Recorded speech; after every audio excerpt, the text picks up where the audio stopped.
Alright. I know a few things, but, like, not entirely. Alright, let's get into this. So, to whoever may be watching, this is unfortunately going to be the last AYFEW Aethercast.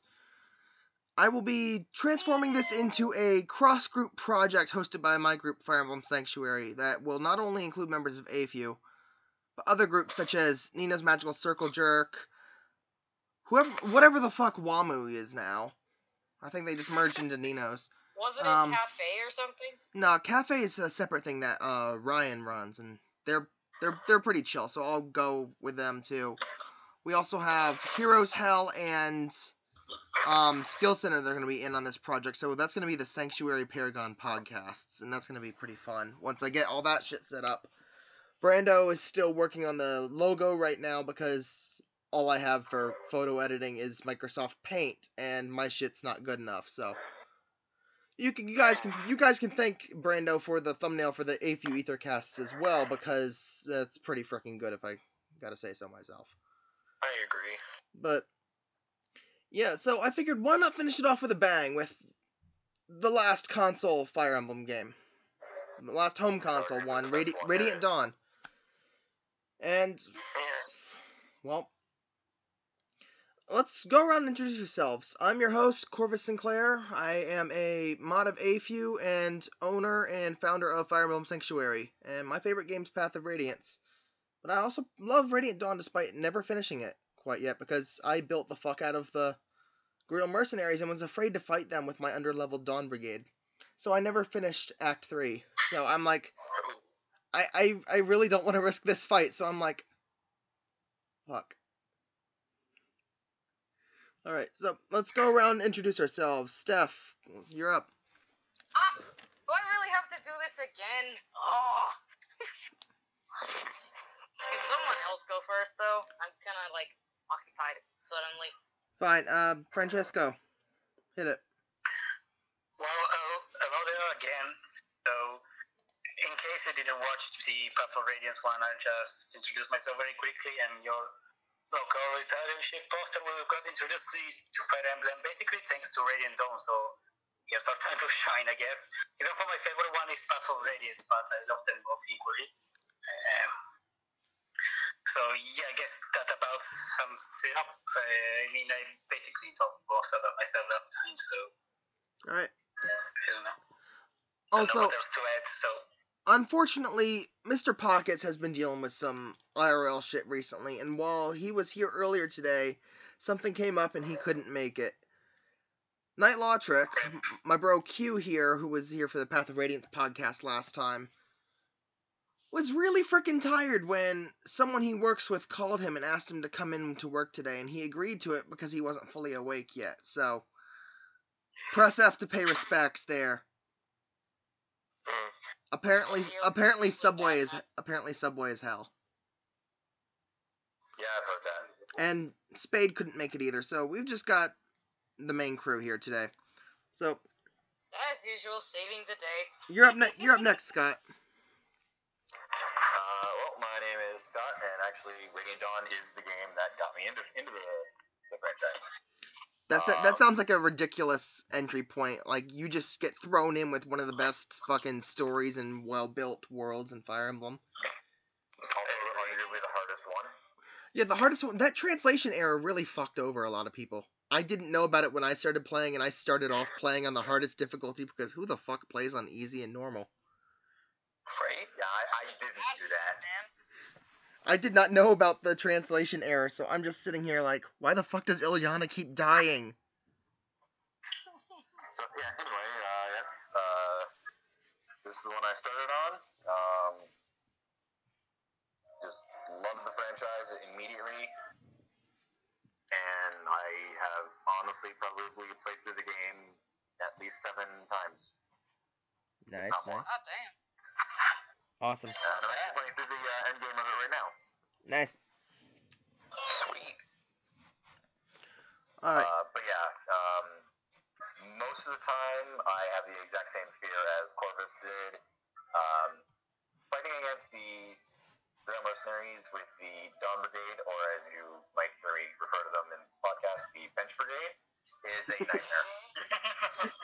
I mean, it's accurate. The only one that can really get good out of the Dawn Brigade are Micaiah, Soth, and Edward if you train him properly. And Leonardo, in my opinion. Well, Leonardo can be good, but I've seen him shafted too many times with his growths. He got shafted for me on this run. He has 10 strength promoted. Ow! Fuck! That's horrible. Yeah, I'm sorry, Leo. Oh! At level 20, not with the Master Seal. Oh god. Leo, why? Anyway, good. That sounds like my Mia in this run of Path of Radiance I'm doing. She went all the way up to 20 and promoted to Swordsmaster, and she's like level 7 now, and she only has 14 strength. The numbers in Path of Radiance are a lot lower. Anyhow. But yeah, so I got started in this game, loved it, still do. That's about all there is for my intro. Alright, then we got Spice Knight. Come on. Alright, Spice Knight. My entry point to Fire Emblem was Path of Radiance, which I'm currently playing.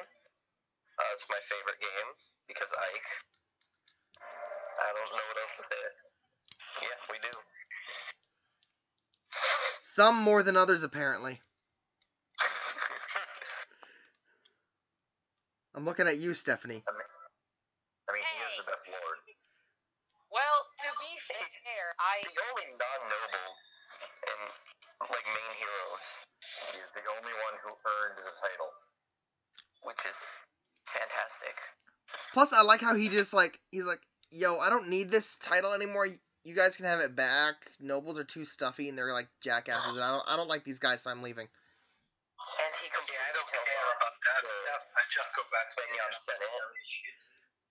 That was like my favorite point in the game when he told us the Benyon Senate.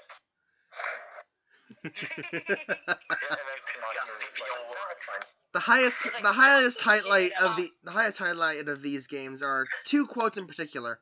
Rayson saying to Oliver in Path of Radiance, "Stay away from me, you filthy fat man."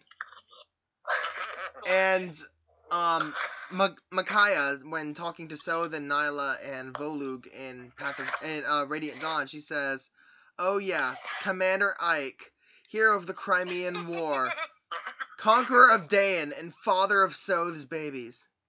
I don't know how to feel about that. Micaiah is a god of sass, and I fucking love it. Oh wait, I remember that now. That was great. It's been a while since I played Radiant Dawn. and the father of Soth's children. Like, what? See, I would believe that though. That makes a lot of sense.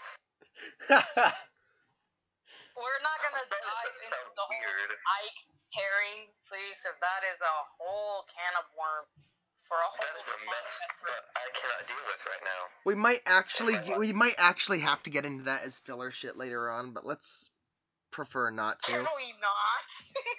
I mean, maybe in like an hour or so I'd be okay with doing that, but right now I'm at a point where I can't. You just can't, can you? No. Thinking of like Ike paired with Soren just gets to me. I don't. I mean, It just I prefer Ike and Alencia, but Ike and Mia is also a solid that makes choice. more sense. But like, Ike and Mia makes more sense. I really like Ike and Mia, to be honest, because like Mia's my favorite Fire Emblem character, and she tends to really hang around with Ike a lot, and like looks up to him, and He's one of the few people that challenges her in a fight yeah. and doesn't like get destroyed. Right, Lord Ike, hero of the Crimean liberation, Crimean. leader of the Grail mercenaries, and I father remember of Soth's children. my brother told me who his rival was, and I was really surprised at it.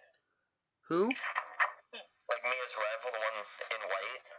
Apparently it's Lucia, which I did not think about clearly.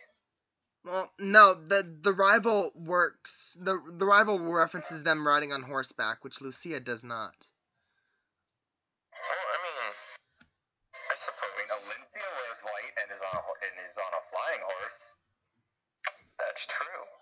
That's actually something I never considered. I might have to tell him this. You know, after this is over, of course. course. Yeah, of course. But, okay, Steph, you're up. Oh, god damn it. You don't have to go into the whole story, just say what got you into it and what your favorite is, and introduce yourself. Okay, I'm just gonna keep it short and simple. I got into Smash like every other weeb American in the before time. Melee is best Smash. Best Fire Emblem too. Best Fire Emblem is Smash, no doubt about Quality it. Fire Emblem. Quality. Favorite Fire Emblem, it's actually kind of hard to pick, but I'm gonna go with Path of Radiance and Echoes. Yes, and then maybe.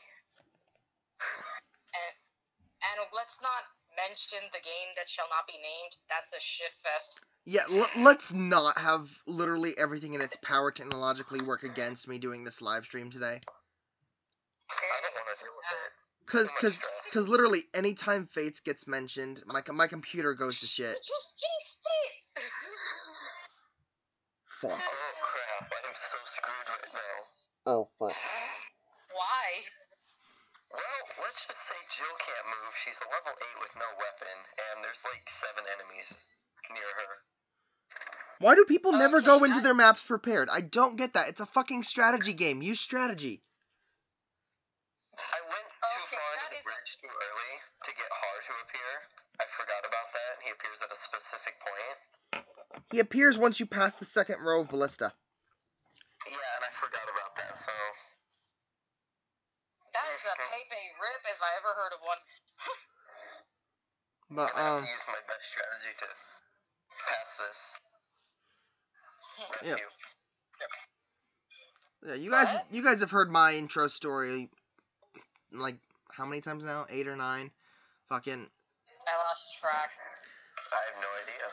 basically, I was really bored. I was looking for a new kind of game to play. I picked up Shadow Dragon from the GameStop in a mall out of town because we were in hurricane evacuation. I played it. It was interesting. I was 12 years old, so the chick that was the dragon, Tiki, was really cool because, I mean, what 12-year-old doesn't fucking love dragons? Right. You've got anime dudes with swords and dragon chicks. What's not to love, right?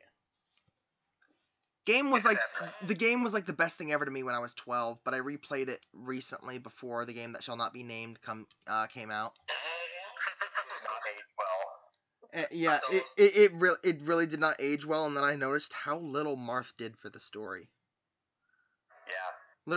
Literally, Marth is just there. He literally doesn't do shit. Same. Sheeta does so much more than him. Like, she recruits half his fucking army for him. I know. It's kind of disappointing. Yeah, but Sheeta is the true lord of Shadow Dragon. yeah, Sheeta is the true lord of Shadow Dragon. But That would be lit. yeah. So, a few years later, I'm walking through that same mall that I had gotten Shadow Dragon in, and I pass an ad for Awakening in the window of the GameStop. I'm like, didn't I play a game with this title before? Aren't there some dudes from Smash that are from this game? So I picked up Awakening. I fucking loved it. I didn't understand why they threw in waifu mechanics, but I didn't really care either way. Because I still don't. I ignore it. I really don't care either way. I mean, if you can make some kids fucking broken by just merging their parents, making their parents do the fucking fusion dance and whatever.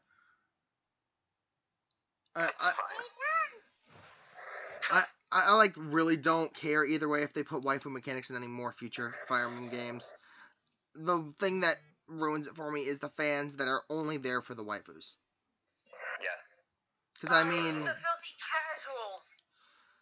Who play on casual mode. Ugh. I mean, You.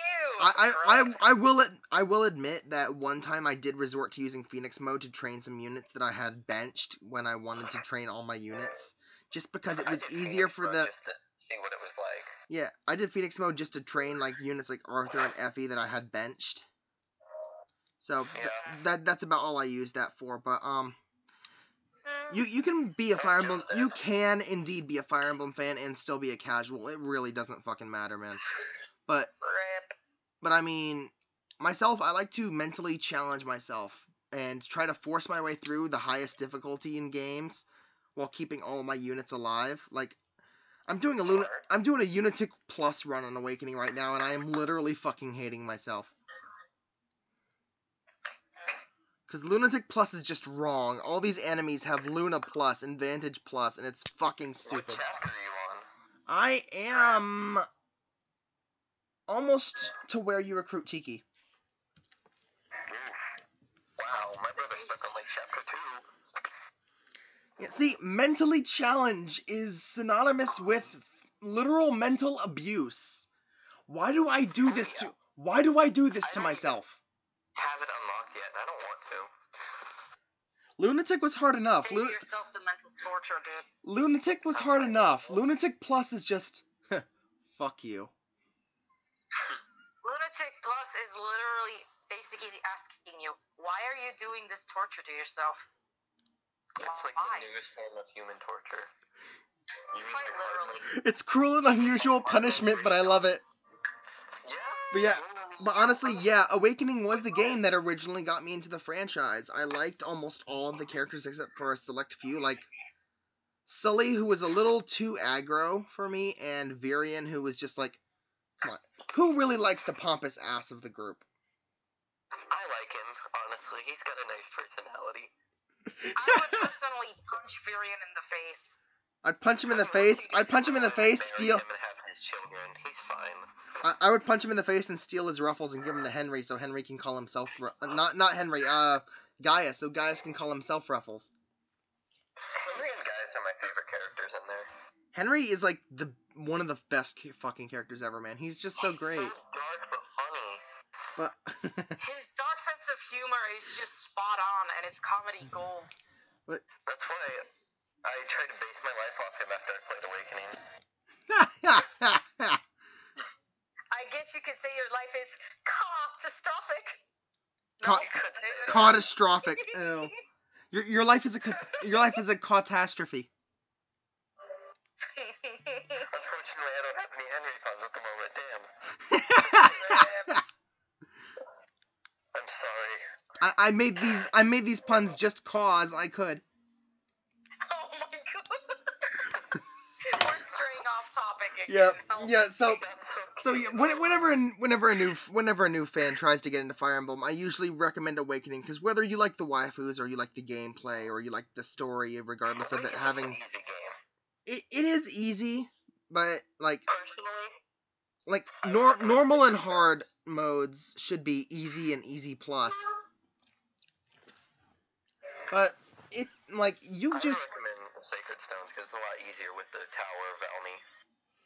Yeah, I'm working on live streaming Sacred Stones, but I need to get around to continuing it, honestly. Yeah. But, good entry points for the series for anyone are usually just Awakening your Sacred Stones, and what actually hooked me into the series, after forgetting about Shadow Dragon and not having any contact with the series for years, was indeed Awakening.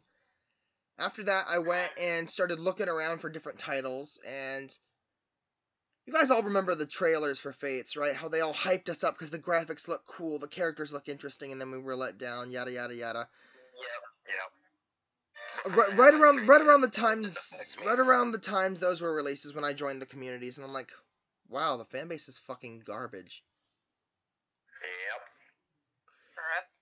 But so that kind of killed my enthusiasm for the series a little bit. But I started seeing all these characters from different games, and I started looking into them. And I'm like, aw, Japanese only. Aw, systems I don't have.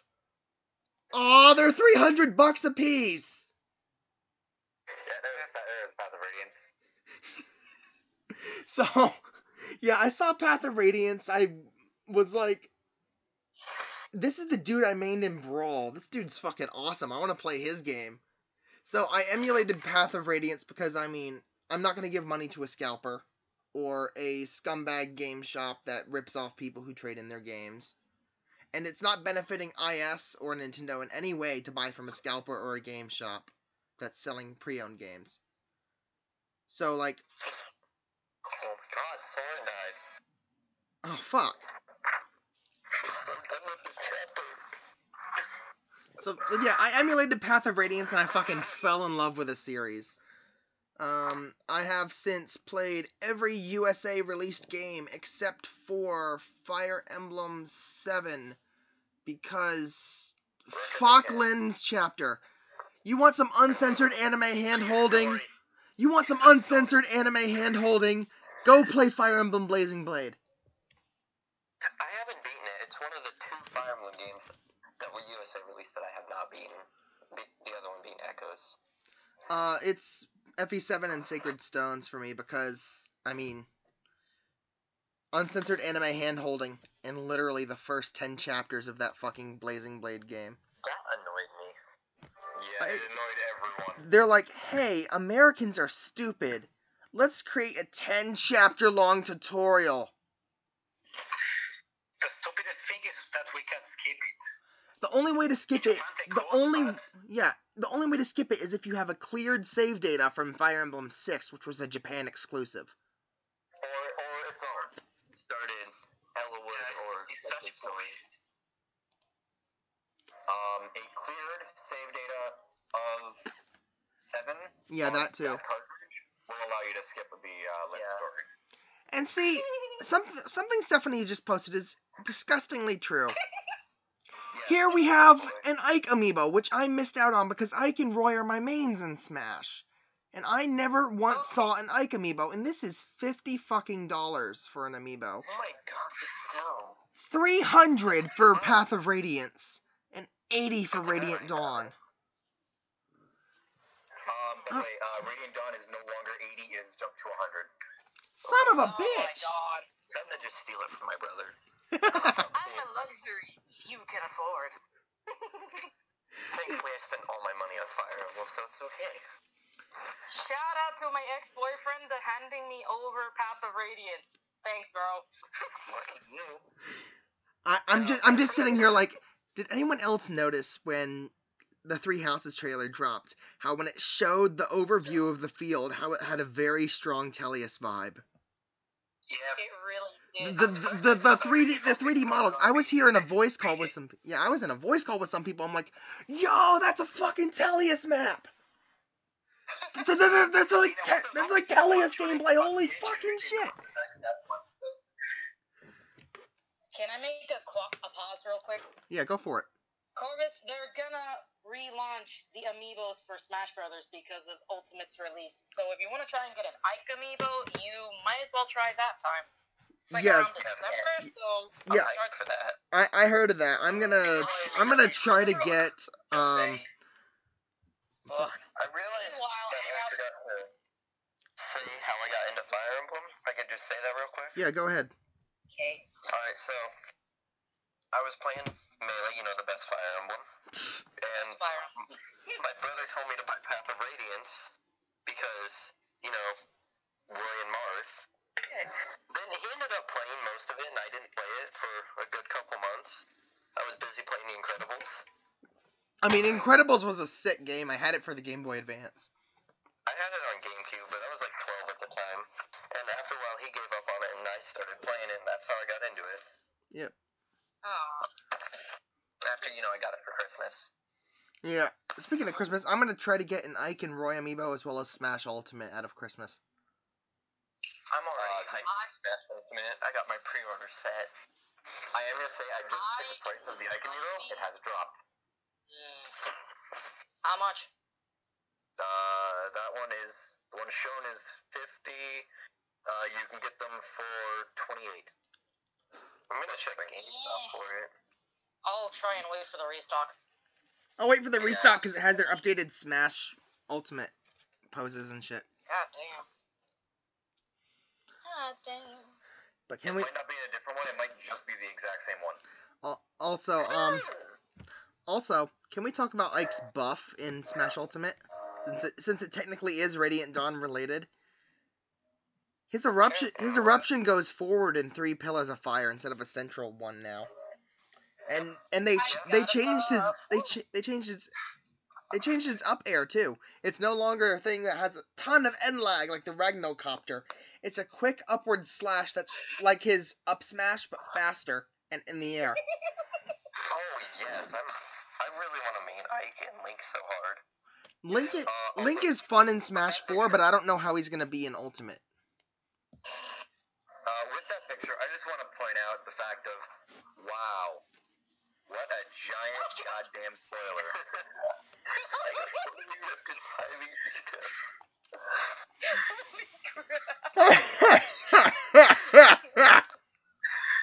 Also, spoiler alert for everybody that has not played Radiant Dawn or Path of Radiance. Heroes fucked up. What else is new?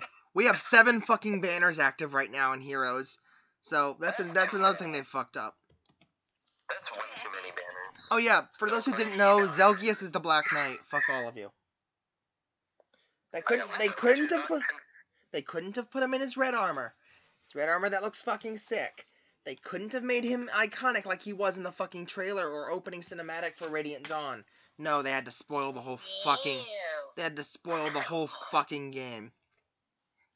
I need to get Zelgius and Micaiah to finish Radiant Dawn.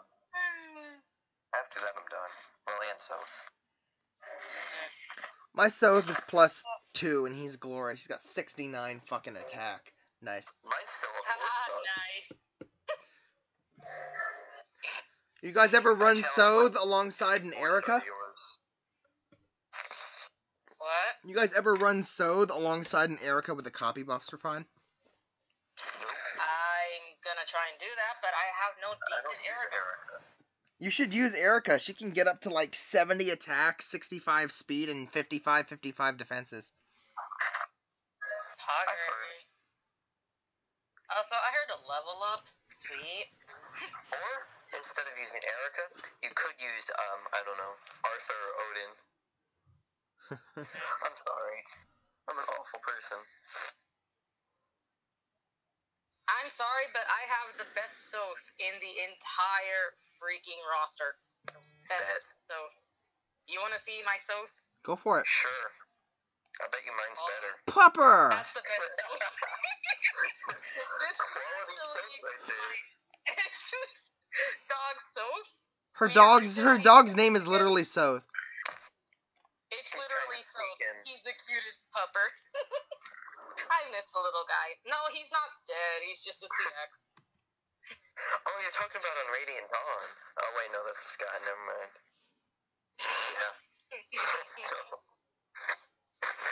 Cutest You know, pupper. back when I played Radiant Dawn for the first time, and I saw the name of that dagger called Basilard, I read it as Baselard, and I was like 15, so I had to chuckle. I had to chuckle at the word lard because it's literally base fat.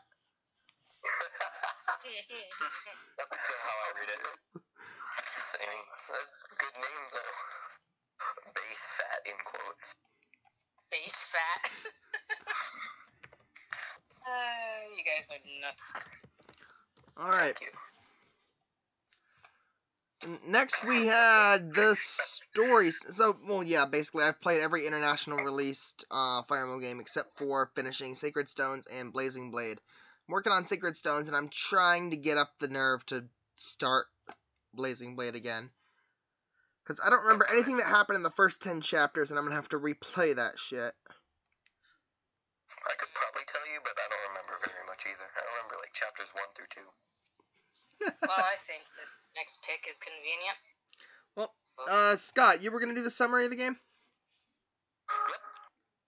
Alright, so being a direct sequel to Path of Radiance, does not pick up exactly where it leaves off. There's a 3-year time jump. Benyon is in control of Dayan instead of Crimea because they do not have the resources to run their own country, let alone someone else's. So their Crimea is rebuilding themselves, and Benyon is left to deal with Dayan. Specifically, the senators are left to deal with Dayan. And that's not good because everyone knows how fucked up and corrupt the Senate is. Yeah, they are extreme assholes. There are assholes to very heavy degrees. So the Senate is in control of Dayan, treating them like garbage. Pretty much the entire country is barely a country anymore. Every member of the Dayan army is either in prison or work camps.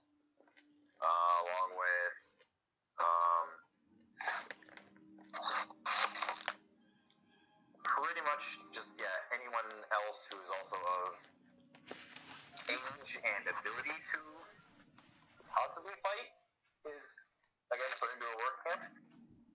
So, yeah, they treat all the residents like less than trash. Nazis? Yeah, pretty much. Okay. I never was a fan of the Senate. For good reason. Oh, I knew they were shit. With how they treated Alencia, didn't like them. Garbo. Can we talk about how the Crimean equivalent of the Senate is just about as douchey as the Banyons? Yeah, they just don't do anything. They don't do anything and then criticize how Alencia runs things on her own, and then they just drop out a fucking coup d'etat on her. They're less than useless. One of them.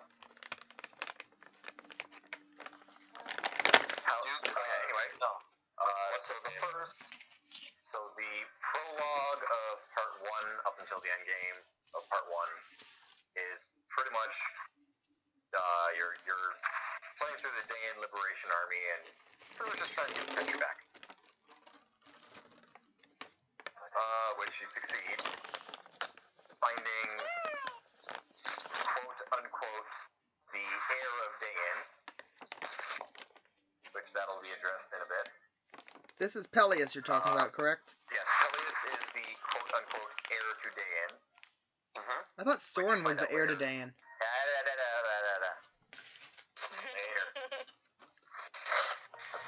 There's a reason I'm saying quote-unquote. So anyway, Peleus is the assumed heir to Dayan and leads the liberation as the figurehead. Well, at least he attempts to. Makai is the one who actually does everything. Don't forget to mention the douchebag that corrupted all those Lagoos that were slaves. Again, getting to that. One step at a time, Corvus. Be patient. Yes, Izuka is the man that Corvus just mentioned, is pretty much being Peleus' advisor. Which, if you play Path of Radiance,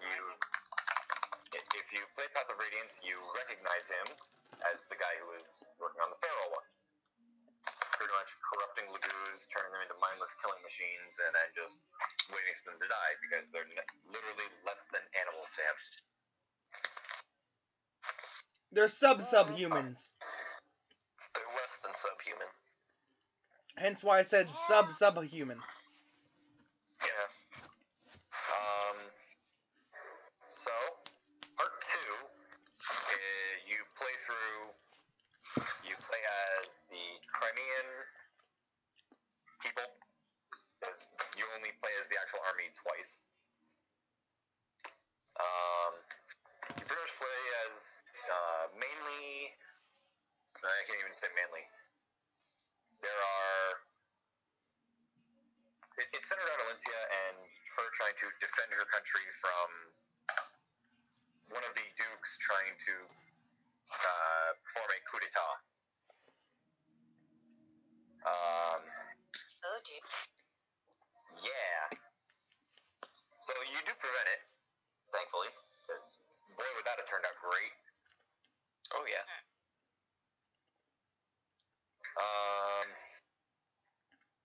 And then this is where we get reintroduced to one of my favorite characters, good old Nephany, where she comes back.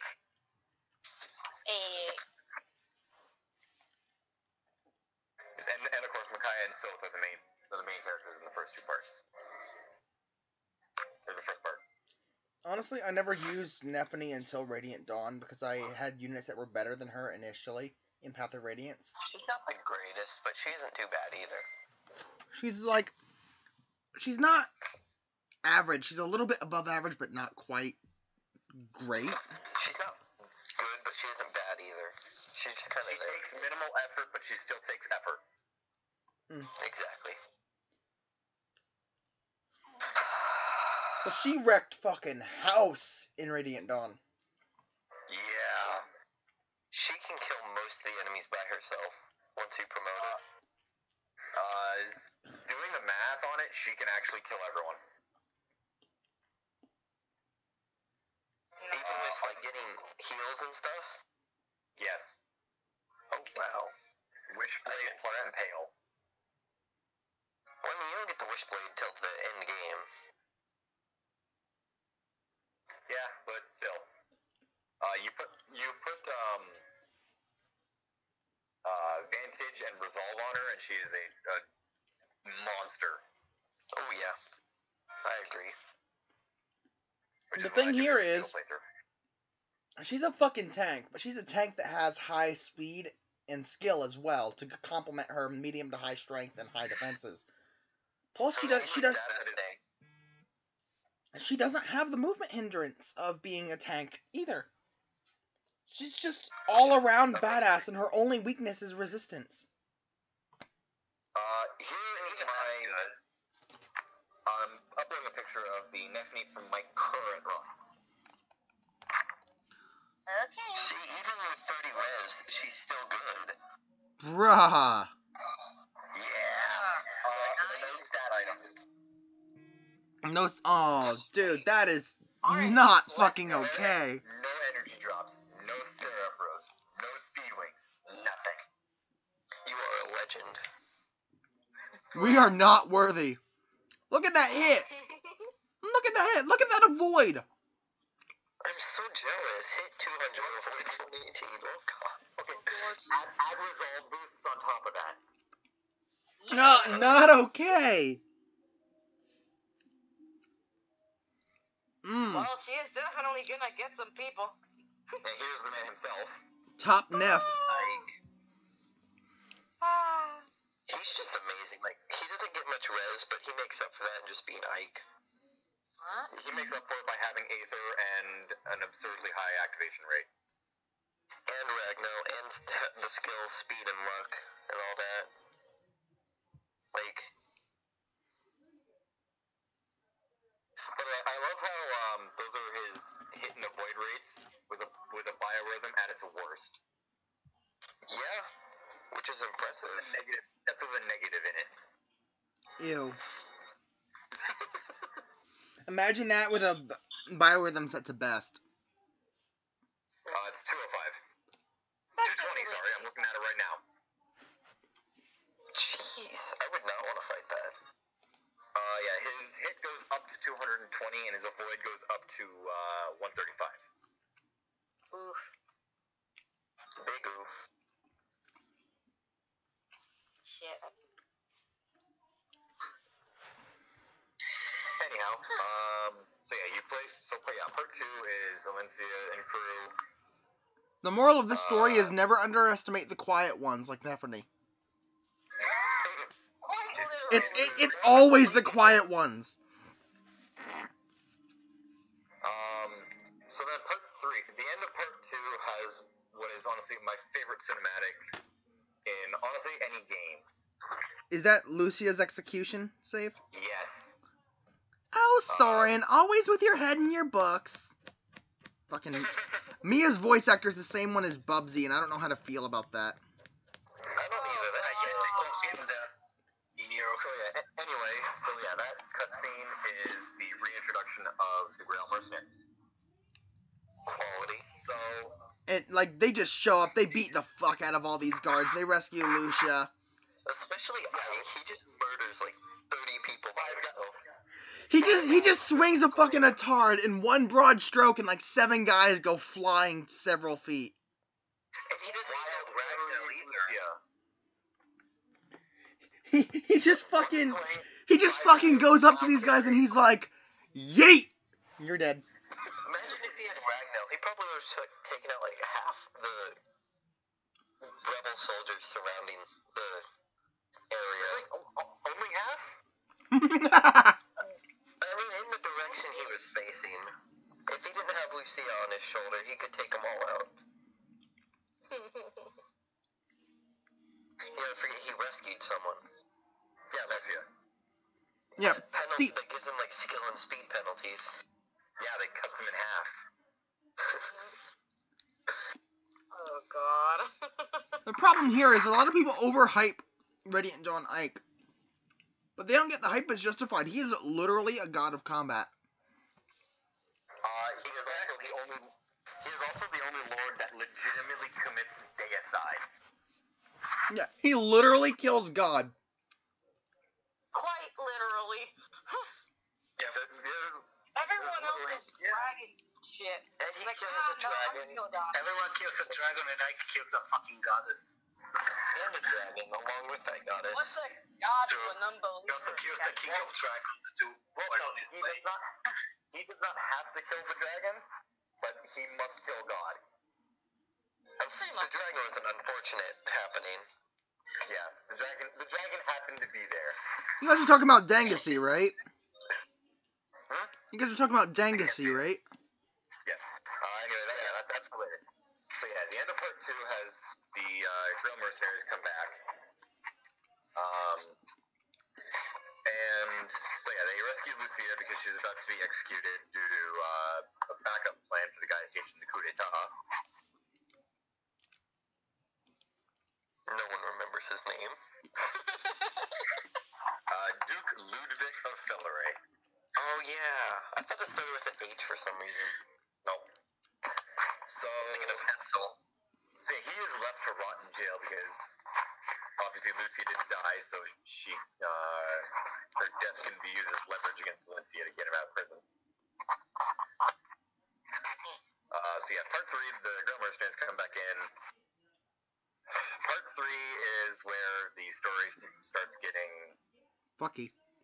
rough, intense. Yeah, something like that. You start out commanding Grill mercenaries. Well, what happens is, during part 1, you find that there is a third Heron prince still alive. Lakers. Yeah, so he was awake when the Serena's massacre happened, which is when the Senate framed the Herons for Murdering the their... apostle and then yeah. burned down the fort. Well, turns out Raphael knew who was actually behind it. It was, oh my god, the senators of Benyon. No way. Of course it was. So, Raphael tells Tibarn, Canegus, Sala, Kangas. AKA Daddy Bird. Daddy Bird, Kangas, yeah, however the hell you say Yeah, his name. like think Genghis Khan, but Kangas. Yeah. Well, they say Canegus in one of the cutscenes. Anyhow, yeah, Raphael tells them they get, rightly so, pissed off. Oh yeah. Because, yeah, the literal scum of humanity killed, yes, there's Papa Tibbers. Papa Tibbers. I've never heard that before. I've never heard it either. Yes, the literal scum of humanity framed and murdered the most peaceful people on the continent, because the Herons can't fight. However, they are the bards. They have their beautiful song.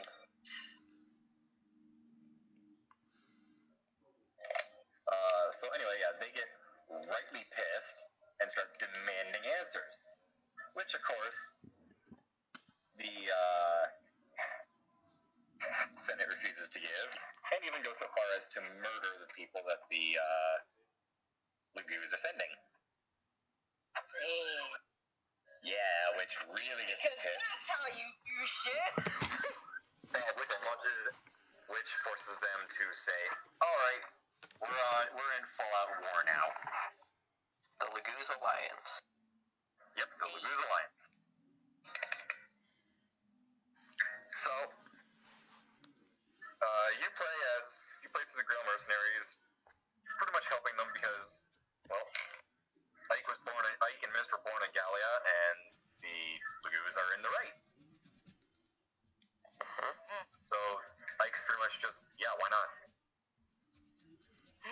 Yeah, sure, why not? We owe them a lot for helping us in the previous war, so why the fuck not? Yeah, pretty much. Ike's like, this is my mess, I kind of need to clean it up. Yeah, pretty much. It's like, oh shit, I need a bigger broom. I'm gonna need a bigger sword for this. Picks up Atard. This'll do. Yeah. This'll do for now. So yes, by the way, the reason that Ike does not have Ragnall right away, it is a national treasure of Benyon, and he gives it back. Just like he gave Laroon's medallion to Sephiron at the end of Path of Radiance. And if you know anything about the ending of Radiant Dawn, you look at Ike in the ending of Path of Radiance and you're like, oh, you damned fool. I was literally like, you fucking dumbass! Same. I didn't pay that much attention to it, This shit honestly. is gonna... He literally gives Laroon's medallion to Sephiron as well as Ragnall for Sephiron to take Ragnall back to. Totally the best idea ever, am I right? It's like, Pretty much had to get Ragnall back. he's like, yo, I don't know you. I only freed you from jail that one time when I should have probably left you to rot for the good of the world. But yeah. Zelgius would have just busted him out anyway. I mean, Which is true. what he did. Zelgius busted him out? Yes, Zelgius busted him out in Radiant Dawn. Yeah. Oh. So anyway, for the first few missions of Part 3, you command the Grail Mercenaries, then control switches back to the Bench Brigade, which is just what I'm going to call them. Brigade. You've heard of bench warmers. These guys are literally fused with a wood. They are the bench. They're not benched. They are the bench. They have become one with the National Bench of Radiant Dawn.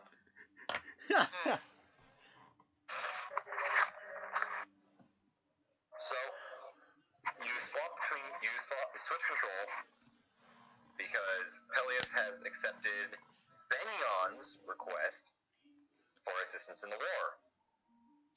Great. Because that's a good idea. Which you later find out he's being blackmailed for it. How's he being blackmailed? I haven't gotten that far in the game yet, honestly. It is called a blood pact, which Izuka told him, yeah, no, it's fine, go ahead and sign it. At the end of the part 1. Yes. Pretty much you find out that what the blood pact does is if you deviate from what the the controlling party wishes, it pretty much kills your country like a plague. It'll kill 1 person on the first day, 2 on the second, 3 on the third, 4, 5, 6, so on and so forth until everyone is dead. Oh, that's a really nice way to control the population. That is fucked, man. Which you actually find out that is how Ashnard got control. Oh. Ashnard tricked his father into signing one before the events of Path of Radiance. Then killed him. Wow. People are like, yo, you familiar with a Mad King? People are like, yo, you familiar with a Mad King? And I'm like, which one? The Virgin Gangrel or the Chad Ashnard? Wow. But yeah, so you find out that, Ashnard got his father to sign one. And then, once his father was a broken shell of a man, actually was able to break it because he was not one of the participants. Which, one of the ways to, actually not one of the ways, the way to break a blood pact is one of the parties to die, and then the blood pact is ripped. Neat. Very neat. So, Peleus signed one, not knowing what it was. So he is then blackmailed into fighting against the Lagoos. Well, they eventually does research into it and finds out what it is, and supposedly finds a way to break it. Which, depending on if you're on just a base game or New Game Plus, depends on how that situation goes. But after a few missions of playing through the Dawn Brigade, as they're actually called. No, they're called the Bench Brigade. Alright. See, after playing through a few missions of them, you flip back to the Grail Mercenaries, do a couple more missions, do one mission as the Crimean Royal Knights, and then you flip back a couple more times. So yeah, you pretty much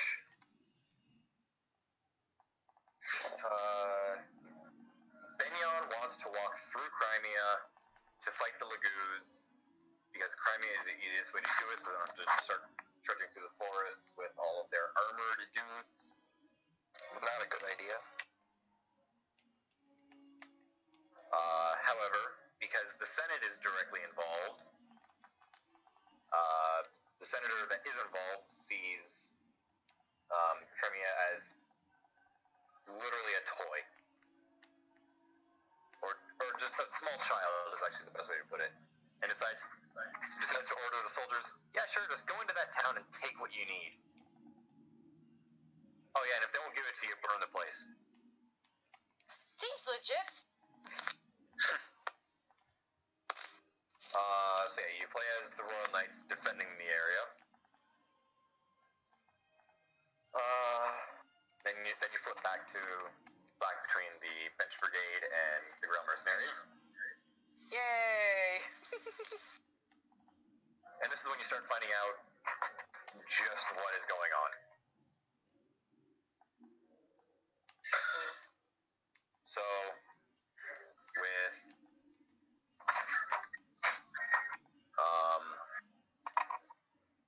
towards the end, you find out that yes, Pelias signed a blood pact, and he thinks he figured out the way to get rid of it. Well, he finds a book in the back corner of the Royal Library, because that's always where you find the right book. Mm-hmm. It's totally convenient. And it said, if one of the signees is killed by a third party, it is broken. So he figures, so if Micaiah kills me, then the country will be saved. So he asks that Micaiah kill him.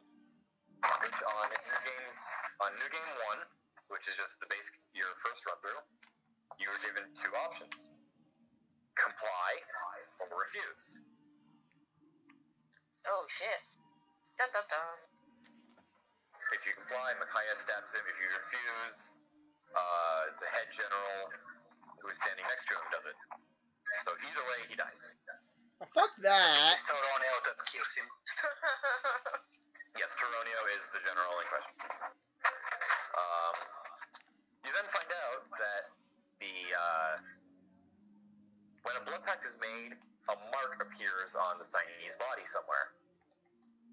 Like the branded or something?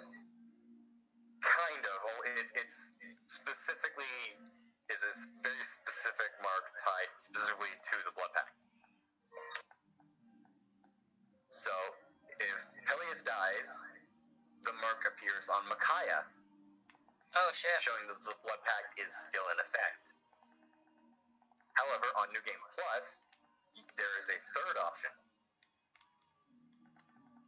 So specifically, the options given are comply with his request, refuse his request, or no, pass the burden on to another. And then the third option on New Game Plus is refuse. Which, if you refuse, the knife is still given to Toronio, but Micaiah jumps in front of it. Oh. Oh. Micaiah does not die. Yay. Well, I would hope not. In other words, it would be GG, game over. Screw this. Yeah. So, anyway, on New Game Plus, the fact that he lives through that scene means that he is recruitable automatically on New Game Plus. And you get a Dark Mage. Yes. Yes, the only Dark Mage in the game Oh, that is recruitable. Yes, he is the only Dark Mage. Yeah, he's got some good growth. His important growths are good.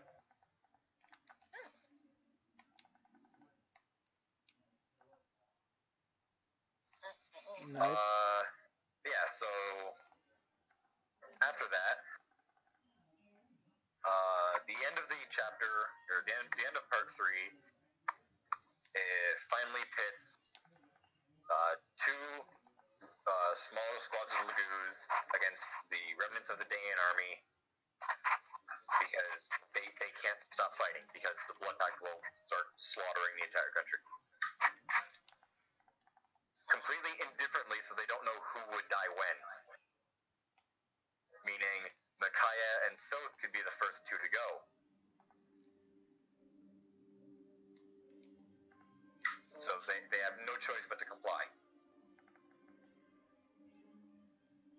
So they get There's no one want about it either. Yes, that is correct, because the Empire has spies everywhere, and the moment they do something that the Senate doesn't like, the Senate will trigger the pact. So, after that, the Galder of Release is sung to Leiron's medallion.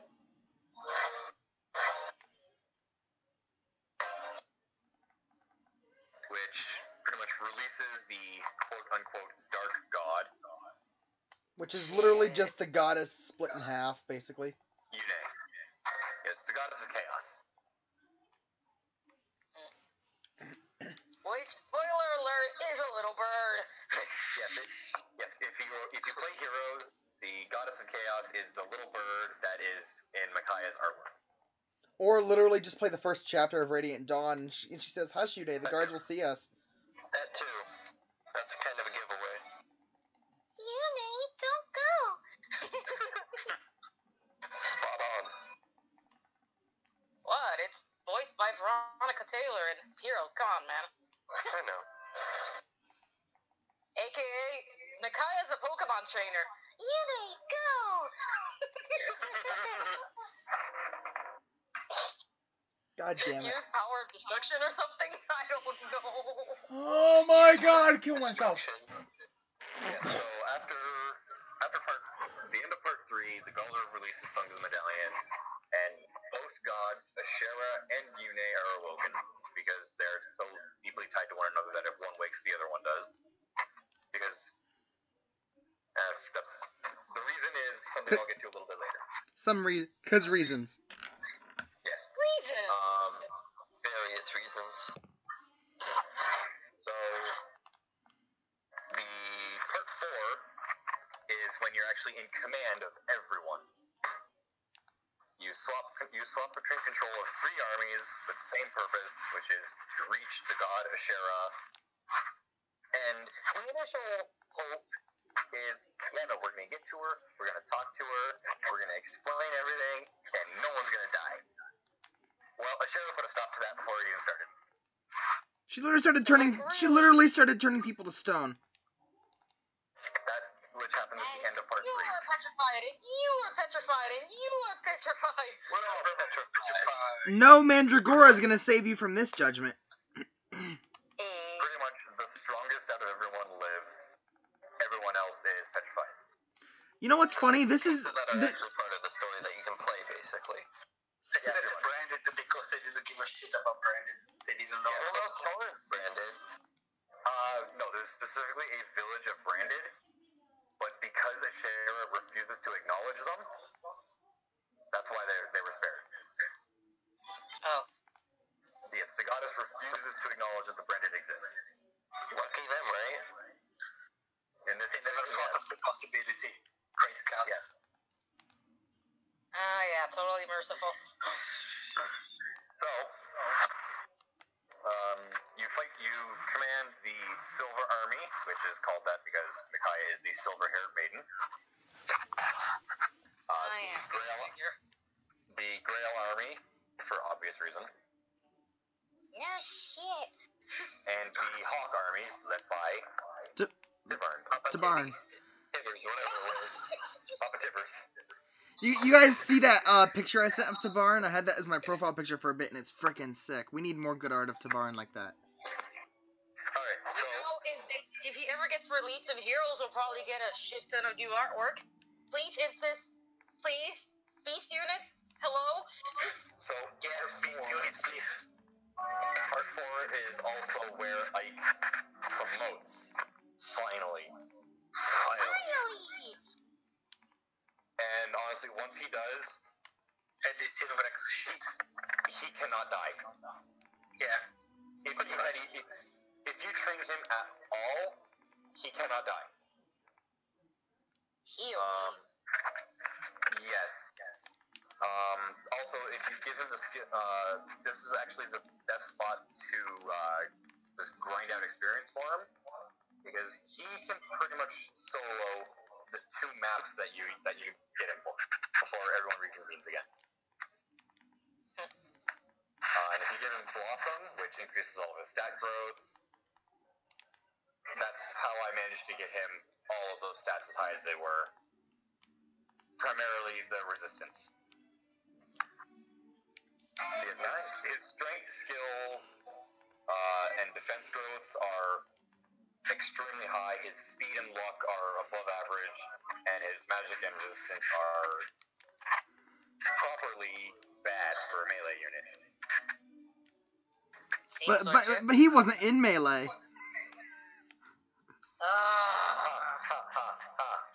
Yeah, I know. Kill myself. Get out. That's before Fire Emblem became a thing in America.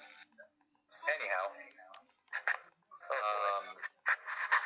so you end up fighting your way to the heart of Benyon, the CN Tower, I believe. Yes, IENNE. You're right. Cyan Tower. Or Whatever. Cyan or whatever. I don't fucking know. I thought he said Diane Tower. So you get there, and then you were given, I believe, 18 units to bring in. 16. Yeah, you get 16 units to bring into the And like final two. 6 of them are forced, with the 6 being Ike, Micaiah, Sanaki, Kurth Naga, the Black Dragon Prince, and Ina, a Red Dragon. Boo. Yes. Ina is unfortunately the worst character. Which, however, there's kind of a reason for it. I mean, There's a she's reason better that than Macalo. Yes, she is better than Macalo. However, she is susceptible to electricity, so take it as you will. We did a cut card afterwards, so Ina basically becomes good again. However, so yeah, you get those 2, and then you're given your choice of 10 units to bring in, plus 1 of the herons. So you get 17 units in total, 7 of them being chosen, the other 10 being whoever you want. Personally, I pretty much bring in the entire Imperial Mercenary Company, plus Alencia and Nephine, and Peleus. Pretty much 1 person for every double S weapon.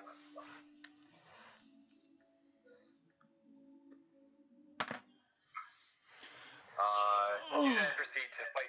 Once you get there, you then proceed to fight your way up through the tower, up to Sheriff. Fighting in order.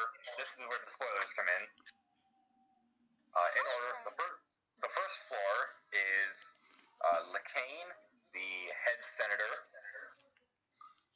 Just complete narcissistic asshole. Sounds like someone Sebastian would like. Pardon me? Sounds like someone a guy I know would like. He likes Narcian. Yeah, but from what I can tell, Narcian's actually still a likable character. He tried to rape Clarine. There's nothing likable about Lincoln.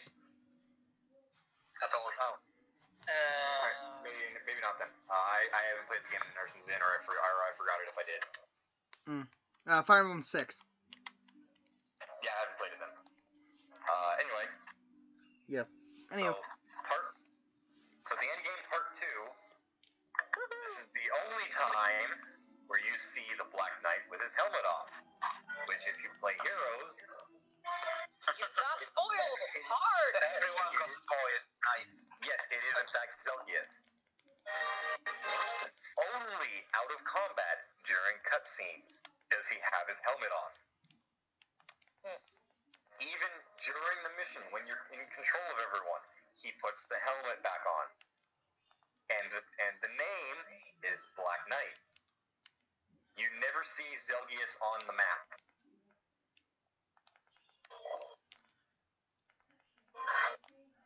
Oh, wow.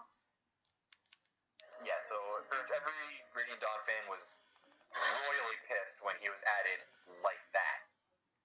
We love that he got added. We were pissed about how. I wish they had like his normal red armor. Yes. I know, right? That's what should have happened. But they wanted to power creep a Black Knight. Creep. Power creeping Nintendo. So anyway, yeah. The Zelgius is the second boss.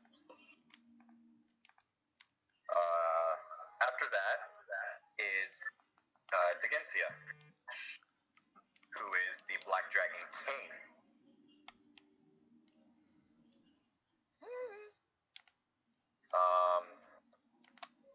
Yes, that cutscene. Spoiler!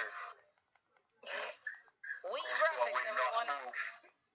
Yes, that is the graphics of all the cutscenes on the Wii. They are gorgeous. Agreed. Anyway, yeah. The There's some third sick boss. stones in the background. That's me. The third boss is Degencia. The fourth is Sephiran. Also known as Laron. Descendant of Benyon. Also known as Laron. Yes. Oh yeah. Also known as Leiron. Spoilers. So you can just The Laron that the Fire Emblem is named after is actually Sephiron. Again, you need a new game plus. He's a Heron Yes, Lagoose. you do. No, you do not need a new game plus. To unlock him as a playable, you do. No, you do not. I actually didn't know that. pretty sure you do, but I have the requirements in front of me. I actually have a Oh, little I sheet. thought you needed to. My bad. The necessary requirements are deploy the Black Knight in the Part 1 endgame. So when you're using the Bench Brigade to finally take back Ding In, deploy the Black Knight. You don't have to use Why it. wouldn't you, though? He can take As that your every... reminder. Yes, he can. You deploy him in the final mission of Part 1. You make Ike and him and the Black Knight fight each other in Part 3 before Ike promotes. So Ike has 0 chance of winning, but if he is properly trained, he can survive. If it is only fought at range. yeah, I think you need to do it a second playthrough anyway. No, because if those two conditions That's are already met, it. does it specifically say you must do new game? That was my impression on it. No, because What does that sound? You don't have to, but you might. But yeah, if those two conditions are made, then an additional memory scene will be played during the Part 4 Endgame 2 after you beat Black Knight. Then, at the beginning of the final mission, Leiron walks into the combat room in turn 1. Off the left side. Yes, he is no longer Sephiran. His name is Leiron.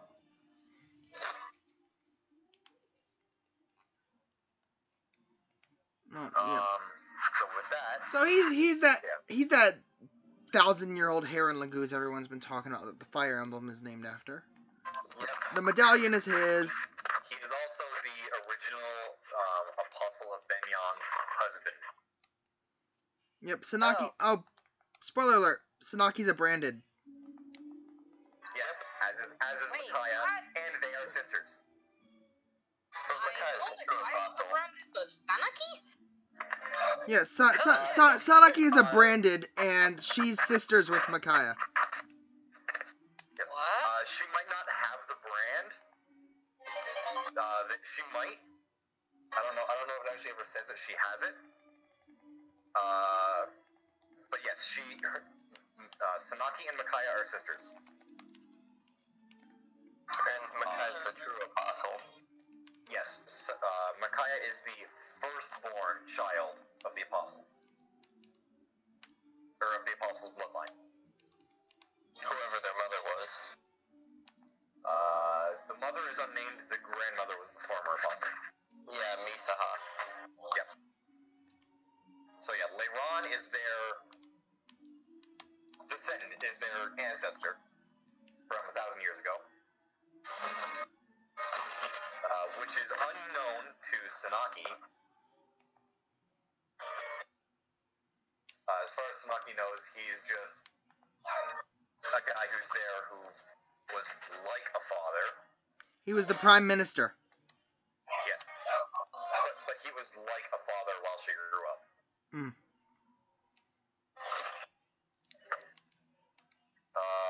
So yeah, after Digensia, who is the king of the dragons, Soren's ancestor. He's like Soren's grandfather, actually. Wait, Yes, really? Yes, he is. The Black Dragon King is Soren's yeah, Soren is the bastard son of Ashnard. So Ashnard's concubine, as she is referred to, Almeida, is Digensia's daughter. She is obviously a Laguz. However, she had a child with a Bjork, who were humans. And when a Laguz conceives a child with a Bjork, the Laguz loses all of their powers, pretty much ceases to be a Laguz.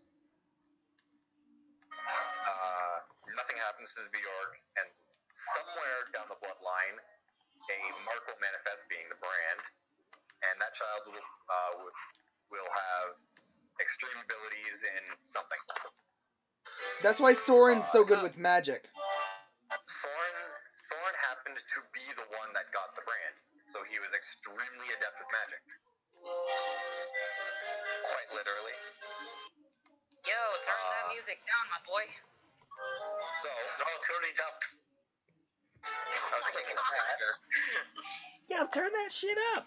So, you can also recruit one more branded in Radiant Dawn, who I actually recently found out is the other ancient hero's descendant. So the ancient heroes were Altina, the first apostle, Digensia, the Dragon King. You can kind of say Leiron, because he was there. And the final one is Sohn, the Lion King. So the Dragon King, the Beast King, and the Human Empress.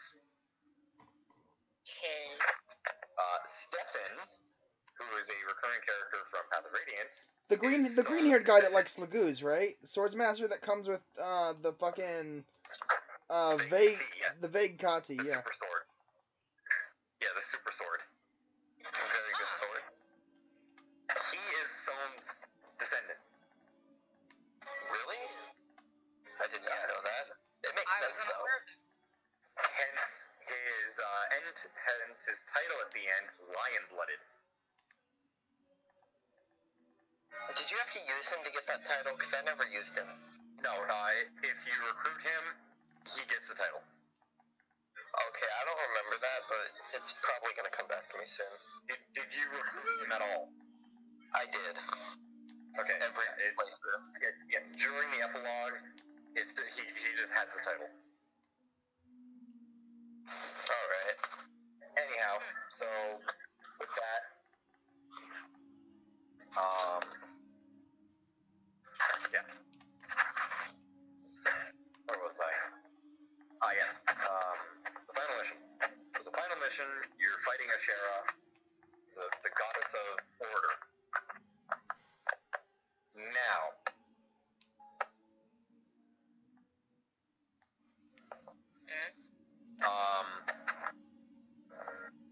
Duma technically has the most hit points out of any boss in a Fire Emblem game ever, at I believe 250.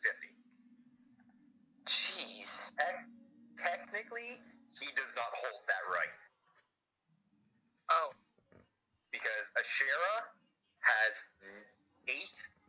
around her, which act as a shield, but they all have the same stats as Ashera herself, and the same skills. They all have 90 hit points. They are technically part of her.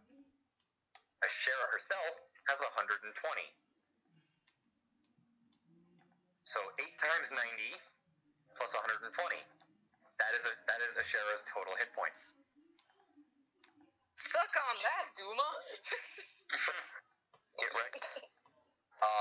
Plus 30 defense and 40 resistance, I believe.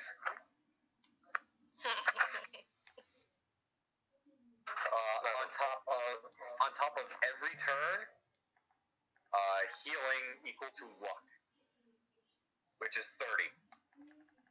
Great. So, yeah, that's for a grand total of over 900 hit points. Whee! My God. That's too many. So, with that, there's also the fact that I believe it's every other turn she has an area of effect burst. Is this the judgment I've heard so much about? Pardon me? Is this the judgment that I've heard so much about? Yes, the judgment. Every boss, except for the Black Knight, has a judgment. Lacane's is honestly the easiest one to get around. It's just a board-wide silence. Degencia is board-wide physical damage. Leiron is board-wide magical damage. Which, by the way, I will read off Degencia's stat line right now. Oh boy. Strength, 50. Magic, 26. Skill, 36. Speed, 30. Luck, 30. Defense, 50. Resistance, 46. Jesus. And his breath weapon has a might of 25. And a hit rate of 115. For an attack strength of 75. And a hit rate of 242. I'm sorry, but that's not okay. No, it is not. More than not okay. What do you mean? People be like, awakening stats are broken. I'm like, excuse me, Dangasi. Also 100 hit points. Play something else then. Also, his skill list, Mantle, nullifies all damage inflicted by weapons not blessed by Yune, restoring hit points equal to units' luck each turn. Because why the fuck not? So pretty much, at the beginning of this mission, you get your strongest weapons blessed. So those are the only ones you can effectively use against him, which is fine. Have a quick restart. However,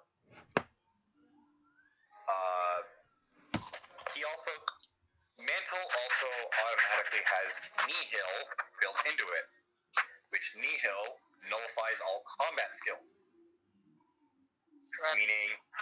Meaning occult skills can't trigger. No Aether, no Astra, no Luna, no Flare, nothing. Hey, Astra only takes one weapon use in Radiant Dawn, doesn't it? Yes. However, at this point in the game, with the Yune's Blessing, all of the blessed weapons have infinite uses now. Nice. Yay! So the Basilard went from 50 to infinite, the Vacancy went from 50 to infinite, all of the spellbooks go from 15 to infinite, so on and so forth. Thani got replenished. Honestly, at this point, it's not as useful, so I just blessed Nosferatu instead. Understandable. Because Oh, so you can pick and choose what to bless. Nice. Okay, quick mention, it's not Thani, it's Nani. Makaya like... Only a few people are gonna get the joke. Makaya like, omae wa mou shinderu. Nani.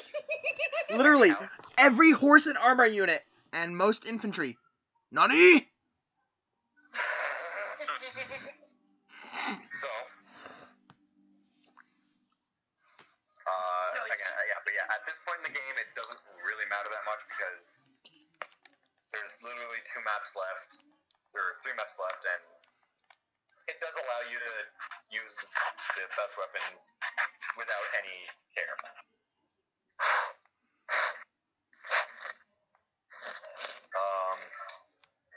But yeah, so you get, I believe, you get 3 to 4 copies of the Nihil skill throughout the game, which is, if I'm being completely honest, bullshit. Because the fact that all of the occult skills are automatically learned and equipped upon 3rd tier promotion, and they all take up 30 skill points. Which, yes, there's a skill point pool, and there's an Aether. Anyhow,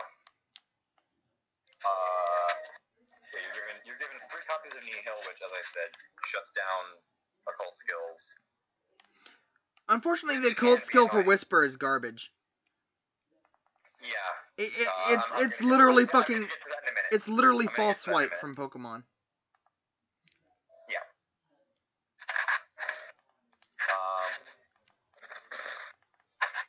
Yeah, it's garbage. So at that point,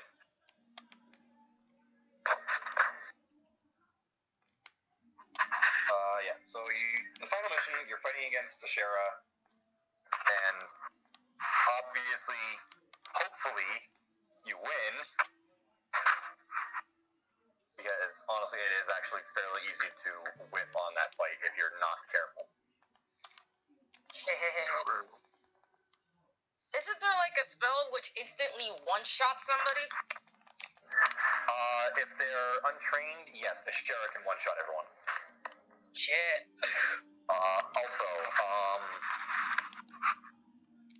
yes, against his occult skill, if someone fights him and does not have Nihil, his occult skill is Ire, which is pretty much an additional critical hit. Oof. Yeah, it's literally just inflict damage at triple. So yeah, it's literally just a critical hit. Not okay. And the fact that he's a dragon, it can trigger at a range of 2. So much fun. Which unlike all of the other skills, or melee weapon users at least, which by the way, this is something that is specialized to Aetherinne and Radiant Dawn. The melee skills, Luna, Aether, Astra, so on and so forth, can only be triggered at a range of 1. It's pretty shit, to be honest. Yeah, it's a little annoying. Whereas in the newer games, being Awakening and the other one, every skill can be triggered regardless of range.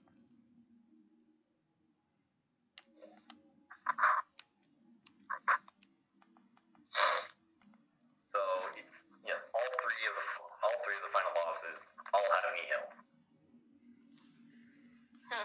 But they all have an occult skill. Oh, excuse me. Yeah, they all have an occult skill. So if you are not careful, someone could very easily die, such as myself on my very first run through. Crap. Sent him in to fight Aetherinne. Aetherinne triggered Corona. Ouch. Fucking shit. It's like, bye! Destruction. And nullify resistance and half hit rate for a turn.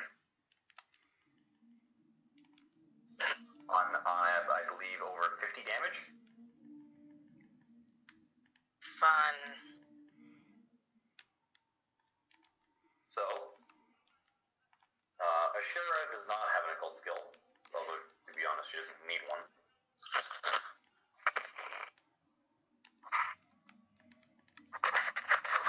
And again, as I said, Ike is the only one who can deliver the fatal blow. On easy mode, if anyone else delivers the fatal blow, Ashera simply revives with 10 hit points. Which is fine, just 10.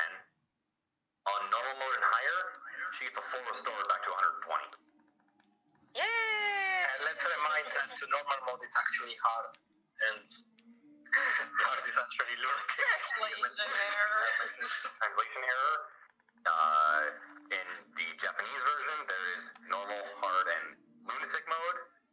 However, in English, it is easy, normal, hard.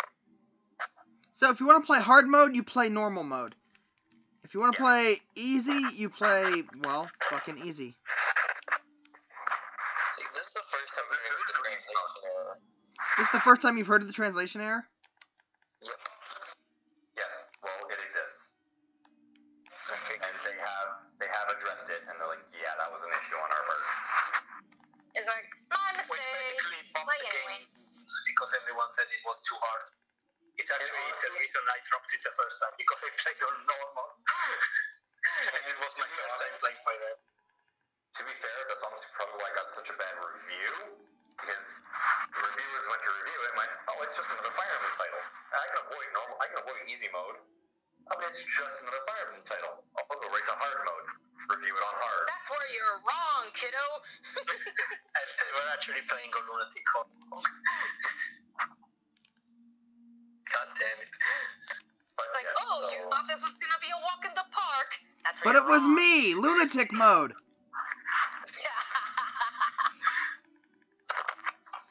damn it. So with that, if anyone but Ike delivers the fatal blow to Ashera, she simply stands back up at 120 hit points. And you're basically fired. It's like, I'm back, bitch. And fucking Elton John's Bitch's Back starts playing. Ashera pretty much says, did you really think you could kill me?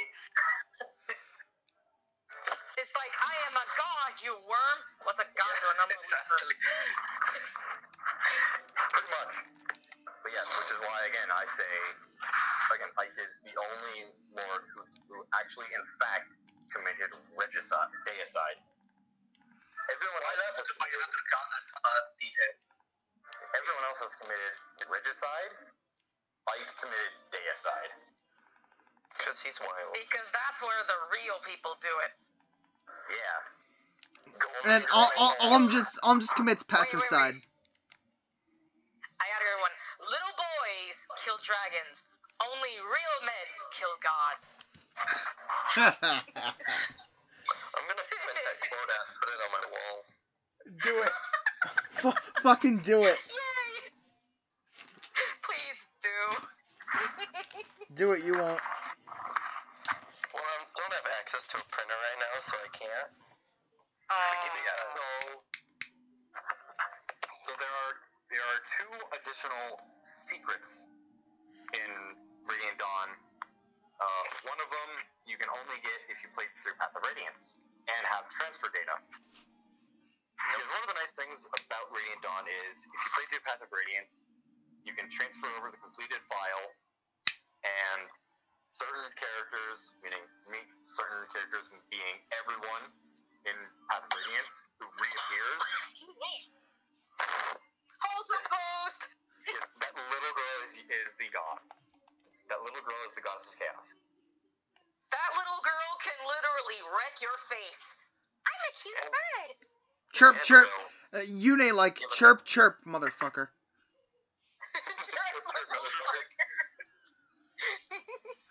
I thought I saw a mercenary. So anyway, Get out. if Ike does in fact go to land the final blow, a specialized cutscene will play, pretty much showing Yune using Micaiah as a conduit,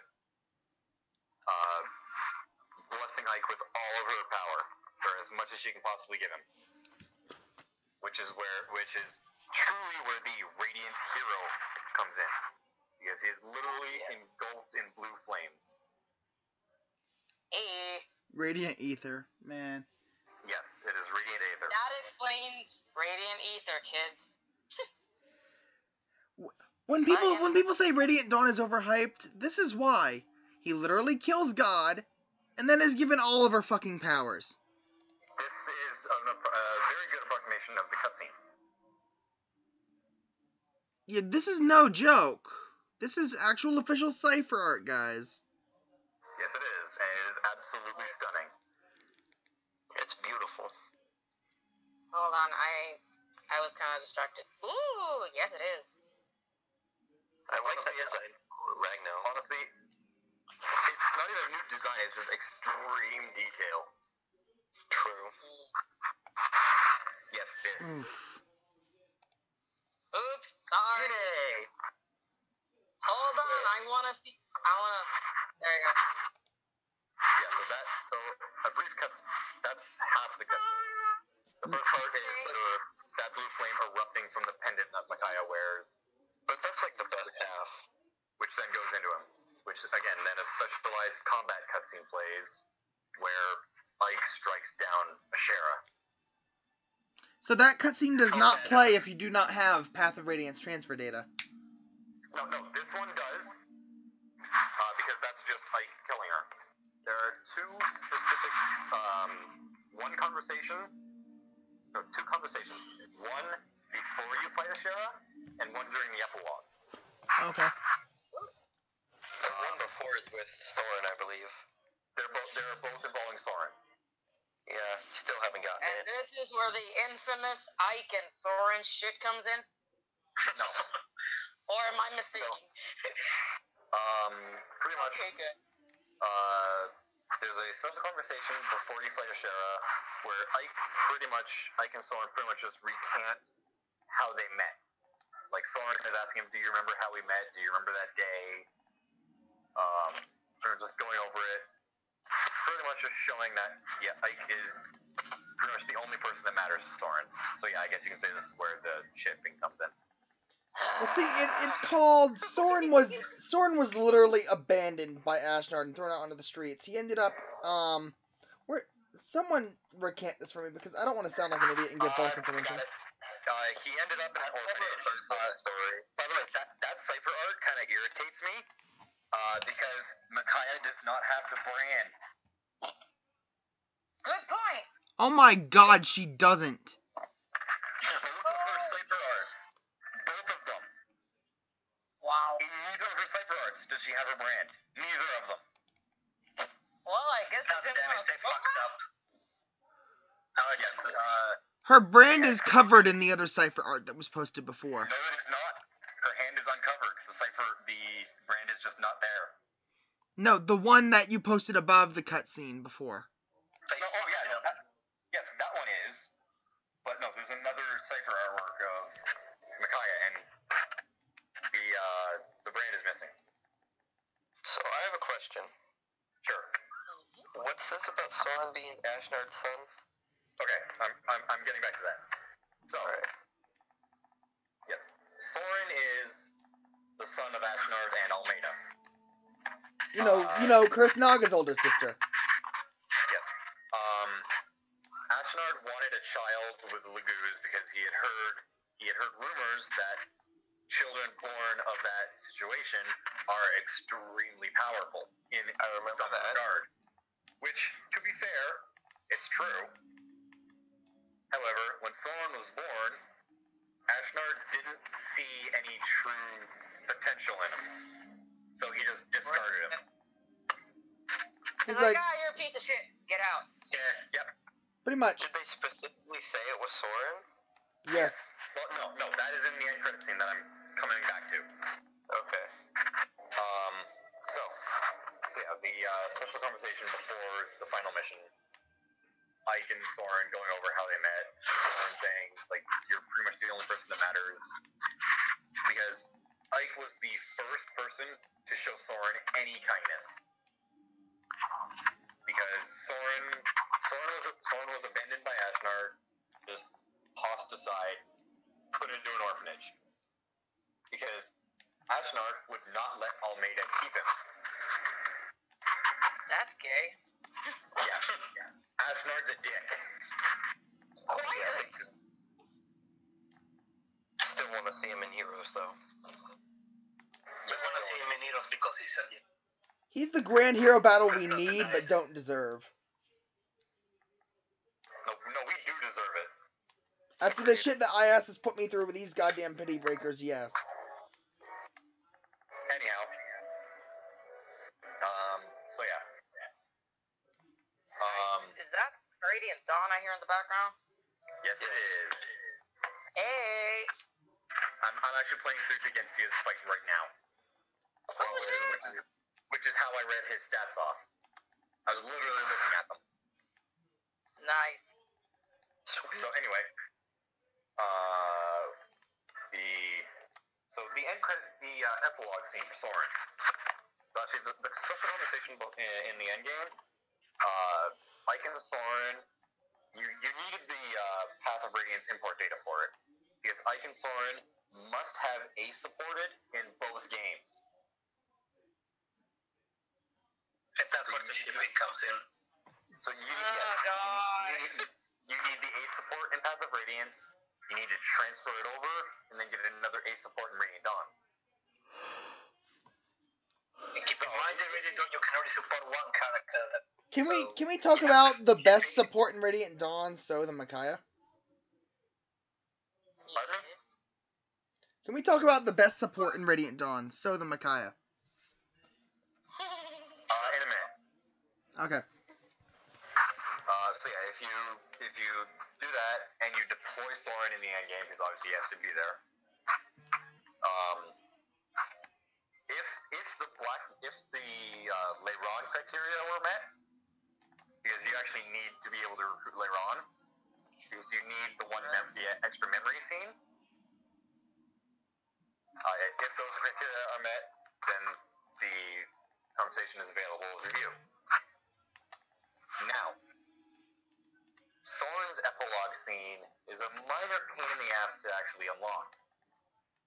Because, first off, you need to either just miraculously save yourself and steal a long-range magic tome, like I had to this run, or remember to give Khalil's meteor tome to anyone that goes to join the Grail Mercenaries after part 2. Because you need Soren to fight Micaiah in part 3, specifically chapter 7, which is the same mission where Ike needs to fight the Black Knight. And the Black Knight is literally 2 spaces away from Micaiah up until the last 2 turns.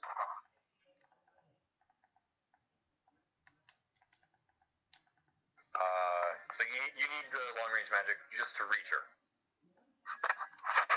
If you do, a special conversation appears between Micaiah and Soren. Pretty much where Micaiah identifies him immediately as a branded. And obviously Soren does the same. Actually, no.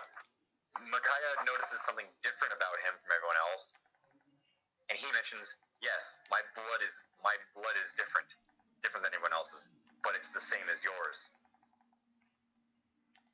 Red.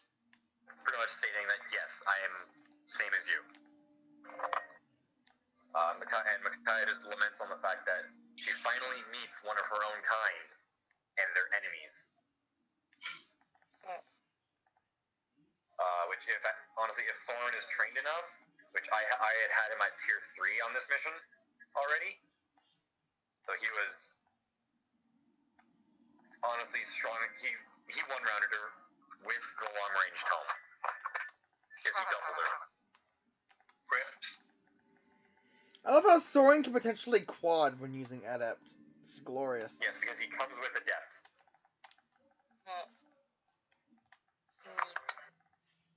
Anyhow, so after that, you must do it on New Game Plus because Peleus needs to survive. Peleus needs to survive because Soren needs to fight Peleus in the Part 3 endgame. Again, the easiest way to do it is with the long-range tome. Wait, Part 3 endgame? Yes. The end of Part 3. I didn't know you could fight Peleus. Yes, in New Game Plus, he appears on the map as an enemy. Interesting. The more you know. Yep. You the star. Thank you. Anyhow, so after that, a special scene will play during the epilogue if all of those criteria are met, which shows Peleus confronts Almeida, pretty much coming out saying, "I'm sorry, but I accidentally deceived you. I am not the child that you had to give up." However, he does comment on the fact that he met someone who might be. That person being Soren. So, during the epilogue, a special conversation will appear where Almeida goes and talks to Soren. Aww. However, she does not have to put it the best way possible, she does not have the guts to come out and say what she wants. Because she realizes that Soren is happy with his life the way it is, and she doesn't want to rip it apart. I don't blame her. It's good on her.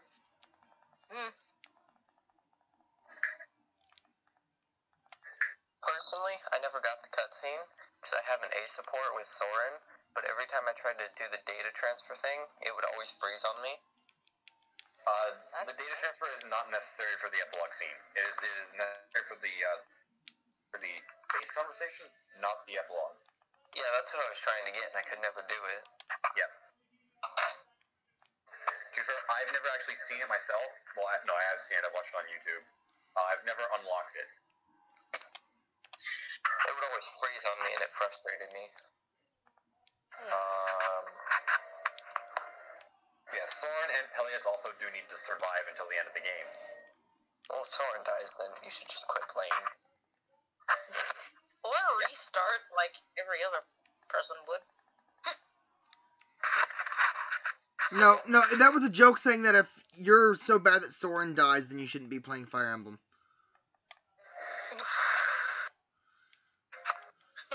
If you're sending the squishy mage out into the middle of combat, why are you playing? Yeah, somebody's got their shit wrong.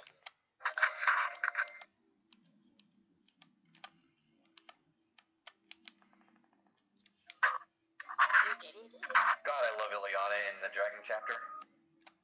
We'll nuke dragons for food. Red Dragon hit her, and then she triggered Flare. Sweet. She's always hungry. Also, my boys, Ileana and Heroes win. She needs to have Rex Bolt. She needs to... That's pretty much hard, and we can talk about it. Yes. She needs to be in there with Rex Bolt. I just said that, yeah, that would be pretty awesome. If she got anything other than Rex Bolt, I would not pull for her. And Har with a unique version of the Brave Axe that has like 18 might. Right? Or just Ashnard, basically. Ashnard. Honestly, I'd rather have Har. Honestly, if I had to choose, I'd rather have Har than Ashnard because Har's my boy. Yeah. And he would get more merges because Ashnard would be a grand hero battle. You never know. You never know. They could do the Great Bridge as a Grand Hero battle and have Har as the unit. I don't know how that would go considering the size of the bridge, but you know. Something that I would love to see that I highly doubt we would. Ashnard Grand Hero battle, replicating his actual map. Yes, but it would be so small. It would be so small. No, Ashnard Grand Conquest. Yes, Ashnard Grand Conquest. Yes. The Grand Conquest maps. All of them would be fucking Tellius maps. What is that I'd noise? play Grand Conquest for once. And then obviously have them added to the 3-star pool when it's done. Obviously. Because that's how the Grand Conquest heroes are working. Yeah. 3-star You mean the Asgard. Grand Conquest hero? Yeah. Imagine a 3-star Asgard. That'd be dope. I'm just trying to imagine Gigarant. What do you think his effect would be? Ranged, of course. Well, yeah, DC, but what else on it? Built-in vantage, probably. Well, if they're gonna pull an OG Ike move, they're probably just gonna throw in DC and get away with it. It's like, we can't give DC with anything else. Are you guys nuts? I wish they would let us refine Ragnar. I'm waiting for that day. Yeah. Even just the stat refines. An effect would be great, but yeah, even just the stat refines would be great. So anyway, I'd be okay with stat refine. That's all I'm asking for. Make them I mean, more yeah, attack. stat refines, but an actual refine would probably be like defense +5 or some shit like that to make it canon. I want an Amity refine. I don't know about you guys, but I want a fucking Amity refine. I want Amity to get a Amity for a Swift Sparrow refine. Steady stance 2. Or if they want to be really flexible with it, just put steady breath on it. Guys, Yes. Or like Amity with Swift Sparrow refine. allows them to have Radiant Aether. Swift Sparrow? Swift Sparrow on Amity. That would be dope. Double Swift Sparrow Alencia, let's fucking go. Honestly, for Amity, I would actually just prefer, just because of what the sword actually does, defense res bond. Or, Yeah. defense res. Yeah, but no, like, defense res +4 as a built-in trigger to it. Like, you know how they're changing Folkvanger's effect on Alphonse to Brazen? Yeah. Just give Brazen attack res for res defense. Brazen res defense on How about Brazen attack everything? I'm saying lore-wise because the actual blade does give a defense and resistance buff. Okay, I'll be right back. Alright. I just styled on this guy really hard in Smash 4 as Ike just because we were talking about Radiant Dawn, and I forgot to save the replay, and I'm kicking myself for it. Aww. So anyway. So yeah, that's it for the story. After you defeat Ashera, Yune returns everyone back from Stone. Thanks, bird. And if Separan was recruited, then there is a unique cutscene after the epilogue, and I believe after the credits, where you see the Dawn Goddess come back, Ashunara, Ooh. which is the complete god, specifically the goddess of creation. She is restored, and her and Leiron spend time together being happy and yay! Man, Laurent went really far to get smashed, didn't he? Laurent almost ended the fucking world just so he could get laid.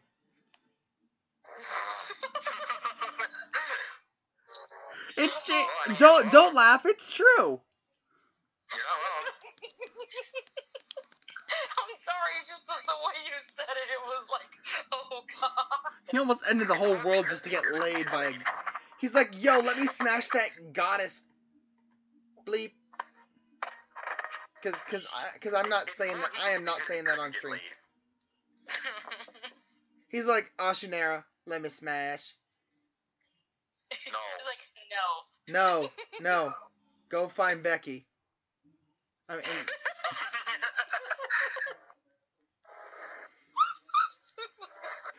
because you know he's a bird. It's funnier because he's a heron lagoose.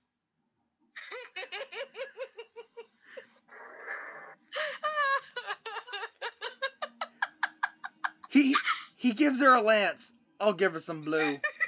I'll give her some blue. Bitches love blue.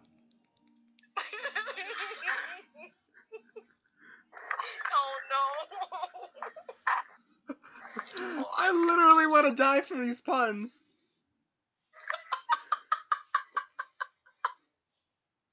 Damn it, Corvus. Would someone try to explain what's happening right now? I told puns about Laron wanting to smash Ashinera. Oh yeah, that makes sense. I compared it to the Becky Let Me Smash thing because, you know, he's a Lagoo's heron.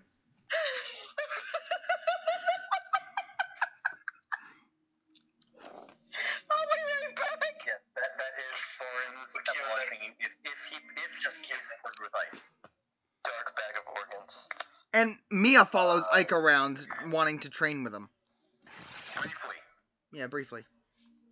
She briefly follows him, training with him, but after a brief time, she comes back. Yep. If Ike sports with Ronolf instead, he goes on a journey with Ike. Interesting. So Ike's a furry now. Yeah, I believe it. And that's why of the Ike is gay shipping. Damn it, I just stopped laughing and now I come back to this. I'm sure it'll be over soon. You don't know Stephanie if you think her laughs end so soon. Oh no, they take a while. Alright, I Also, just no posted. resistance, that's disgusting. How much? It's disgusting. You. 41? That is the story of Radiant Dawn. Good story. I'm okay. That is literally everything resistance. Exactly. Except for rally defense. What the fuck is the rally defense? Rally defense res? No, fortified res already gives them +4 res, so I figured, you know, why waste that? That way they get +4 res in defense every turn. I'm curious as to these builds. Let me go find mine real quick. My Ike is OP. This is why I need a refine for him. And attack smoke. In case you just heard it, this video is brought to you by Fire Emblem Heroes, although I'm not officially sponsored. Yo, Faye, sponsor me. Send me a plushie of Faye so I can have it sit on my head during these. Hashtag please. I would just hold that plush of Faye. We're giving you free advertisement, Faye. Come on. Oh my god. I asked Gibby Orbs. I just had a panic attack. What did you do? What? Why? Well, I was walking past my table, and my earbuds picked up my pit amiibo on accident. Now he's just hanging there. I'm gonna make him fly. So, I'm gonna put him down. so you guys know that recent Luna banner, right? That had Mia on it. I pulled, and I was up to 5.75, and I got another Mia. But guess what her IVs were? Minus attack plus HP. No, plus HP minus res, the same as my current. I got the first two, right? Well, yeah, Okay. minus.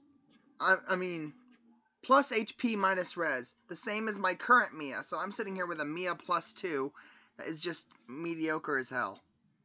I mean, at least it's not minus attack or minus speed. Exactly. My first one was minus speed plus defense.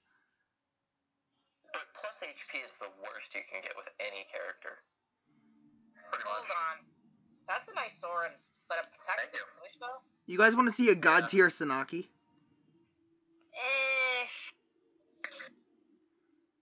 I don't know, I'm not a fan of It attack. has like no resistance.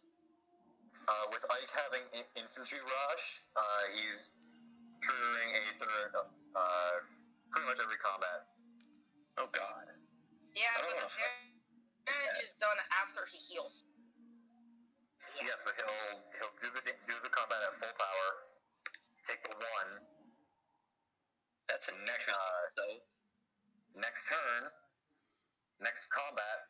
If he got hit, advantage Aether, get back to full. How come Sanaki has Interesting. Iceberg over Glacies? Because I don't have Glacies fodder. Oh, fair enough. Also, that's a nice Soth.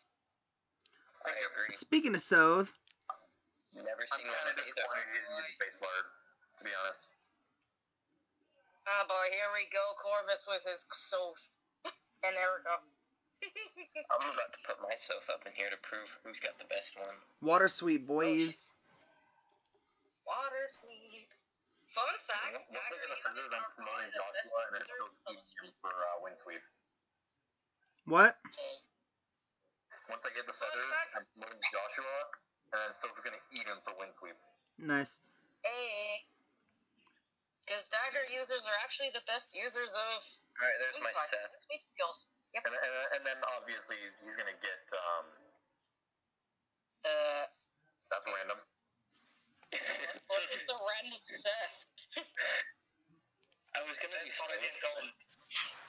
Yeah, Seth is actually Soth.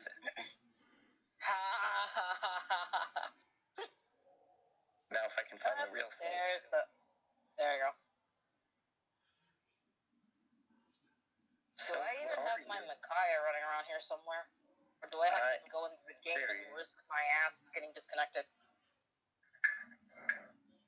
Alright, But yeah, this is my Soren. I've got like 4 stars and a couple 3 stars sitting around here somewhere.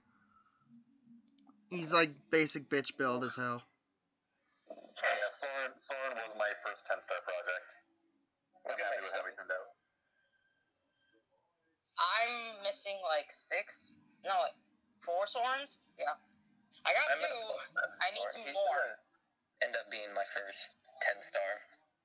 Not even on purpose. 10-star? You mean plus 10? Yeah, 10-star unit. That would be great. IS is reaching all new levels of power creep. Alright, I guess we're comparing Mia's now. Okay. You want to see the ultimate samurai build? Define samurai. Hold on. I gotta find it.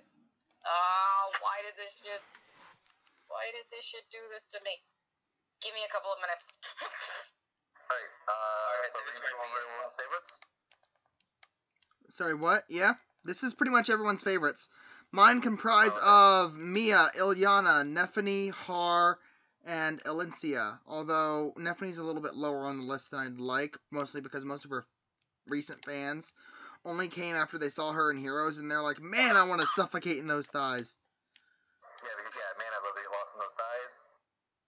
It's like, great. That's not why she's there. Also, I'm just posting this picture again because why not? But can we talk about how awesome Nephany's fucking art is, though? Her art's just glorious. It looks it looks almost entirely done out of like colored pencils, and it looks really good. I like her art. It really does. I wish there was a Radiant Dawn Nephany. I wish I had a Nephany. I have a spare Brave Ike sitting here waiting to give her Steady Breath. Also, I'm so disappointed. I'm thrilled that she got her own legendary weapon. I'm so disappointed that it wasn't the Wishblade. Same. That would have been great because she's countered. Honestly, killing weapon DC. That's it. That's what it should have been. 55 defense plus Ignis. I don't want to fight your Ike. I'm good. Thank you for the offer, but no. It's like, what's a bloom unit? Yeah, this build actually kills certain melee units. It's really I gotta fun. pull out my Sheena just to compare. I mean, I feel like Steady Breath or Steady Stance on that Ike would be way better than Fortress Defense 3. It would, but unfortunately, I don't have a spare bike. Yeah. I have my +2 bike. Which is fair. I'm not tacking that +2 bike. Nope. Yeah, I've got a +8 right now. I've got a plus nothing. I think the unit that I put the most investment in is actually Erica, because she's got some high tier fodder on her, honestly. Oh yeah, I sacrificed a Hector just for Sheena. That is awesome.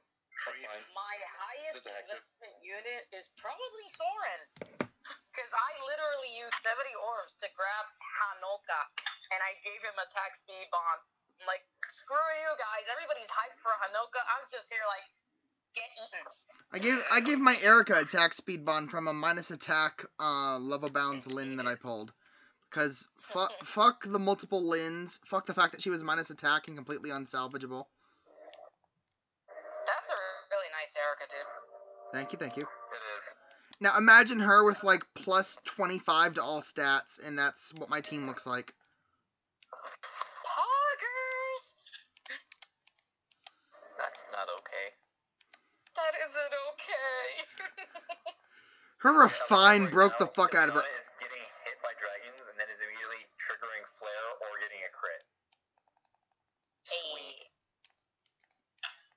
Yes, we'll nuke dragons for food. What we need is Ilyana with a new special exclusive to her that's literally flare. I'm sorry, but can we ship Ilyana with Ike since they both love food? I mean, it makes sense, but I'm more so like I'm more so like Ilyana and Mordecai, honestly, because their supports in Path of Radiance are good. Okay, I do not like the Zahark and Ilyana thing because she literally like just takes advantage of Zahark to get food from people. Rip. Whereas Heather is like an actual canon lesbian. I just sort of level up. Yep, that was Shinon. Shinon? Oof. Ah, you mean the bastard? Yeah, Wolf is so much better. honestly, he's the best archer in the game.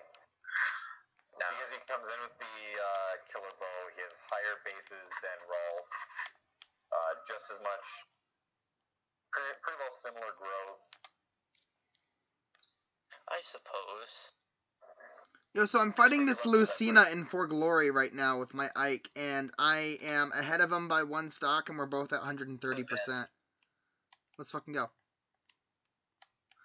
Ew, the filthy fat man that I had Sanaki for.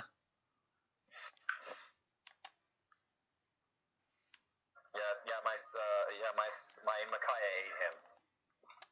Nom, nom, nom. I need to get Micaiah and Zelgius to finish Radiant Dawn. I just need Zelgius.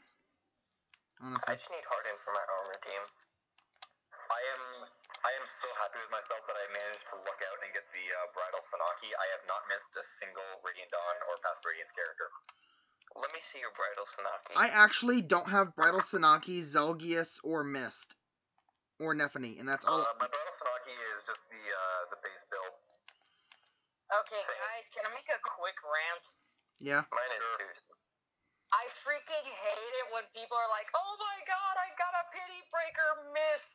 And I'm like, you bitch, you lucked out. Give me that mist if you don't want her. End rant.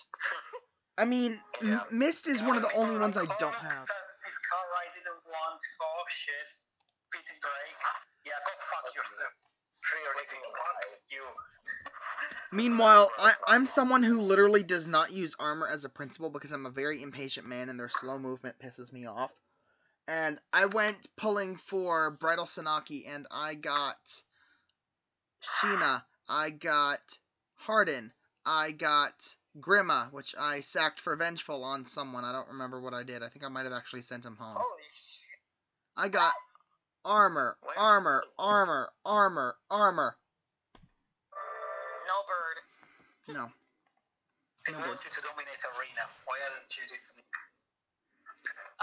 Because all I need is Erica, Soth, Myrrh, and Micaiah. This new update, people are complaining, but I'm actually kind of waiting for it because it kind of sucks. So I mean, now it'll get the super whales out of tier 20 and give some of us a chance to move up.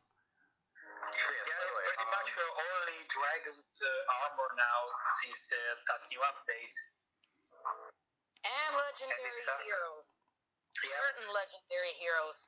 Because Gunther's not going to stay up there, and we know it.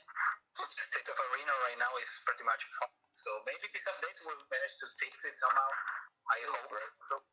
So by the way, we mentioned Sephirin earlier.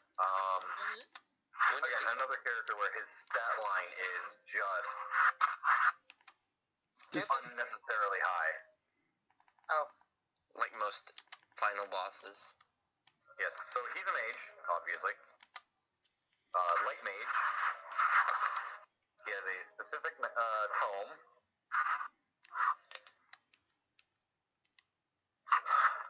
With 11 might, a crit rate of 15, Fine. a hit rate of 100, strength of 11, which he's a mage, it doesn't matter. However, it does give him a -4 speed penalty because his tome does weigh 15. Oh. And weapon weight is against speed, not constitution. You mean strength? Yes, it is against strength, not constitution. What does Constitution even do? Nothing. It allows you to Effectively nothing. it allows you to do more different tactics with like shove and shit. Yeah. Man, but effectively nothing. So yeah. his That's strength why is 11. I always just sell statue frags. Yeah. So it's an easy 4,000 gold. Hmm. Yeah, so anyway, yeah, his strength is 11, magic 40, skill God. 40, speed 36, which ends up being 32 because of the -4 because of the spell, luck 40, resistance 40, defense 25, and in his inventory is a special gem that increases his defense by 10. Oh, because why not? And again, he also has the mantle skill, so only weapons modify Une, blah blah blah blah blah, restore hit points, blah blah blah blah. And he has the Corona skill, which can nullify an opponent's resistance and half their hit rate for one turn.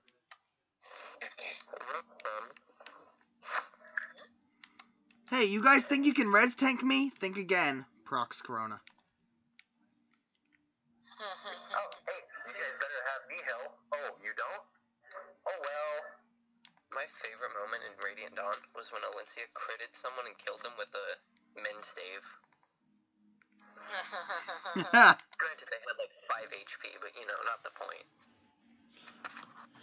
The fact is that she just booped someone with a stave and they fucking died. To be fair, she's the only character who actually can, because she actually has a strength growth and is a staff wielder.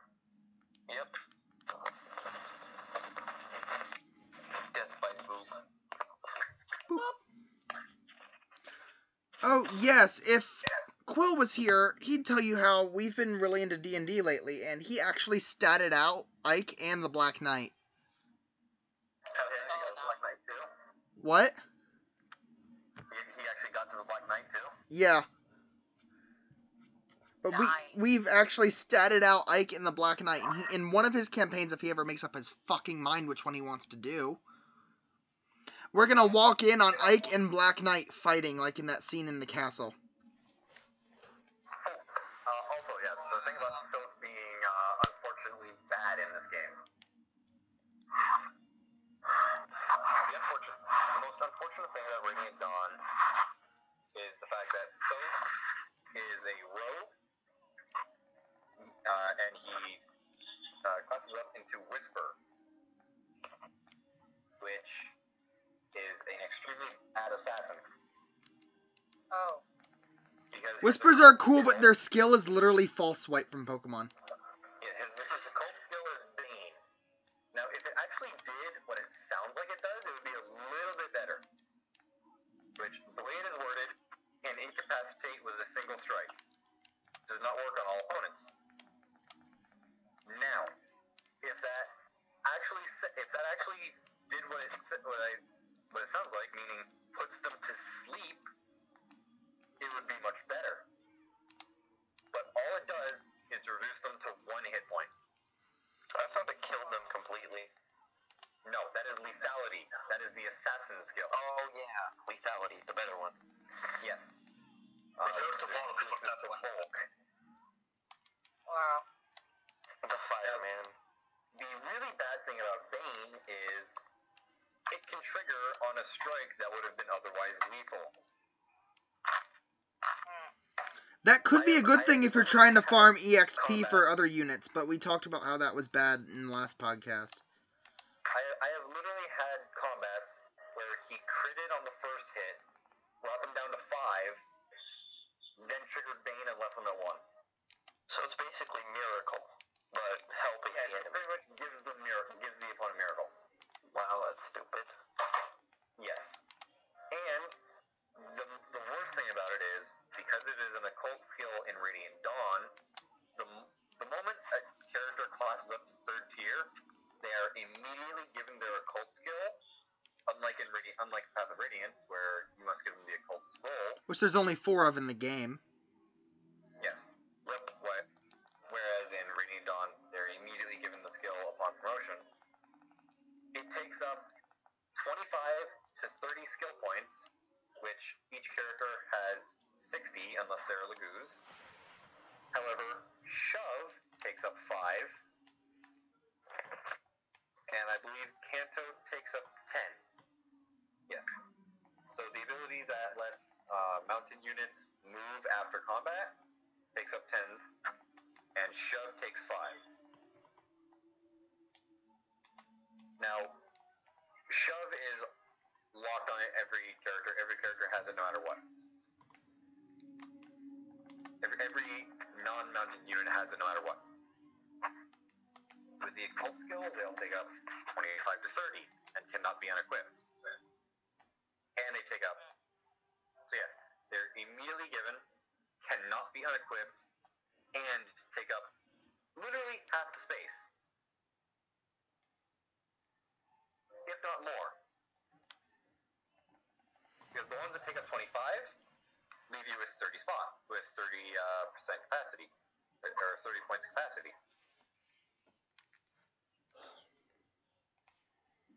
Whisper skill is kind of stupid. It's useful for training your lower leveled units if they only do 1 or 2 damage, but it's just stupid because by the time you get it, you don't fucking need it anymore.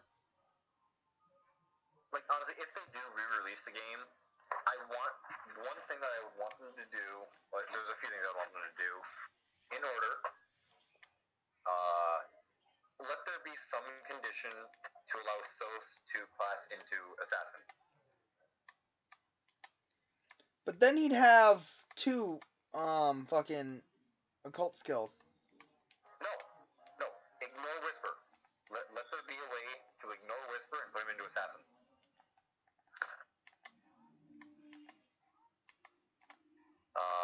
The other thing I want them to do, either allow us to unequip the occult skills, or have them not take up any numeric capacity. That would be fair. And, fix the translation issues.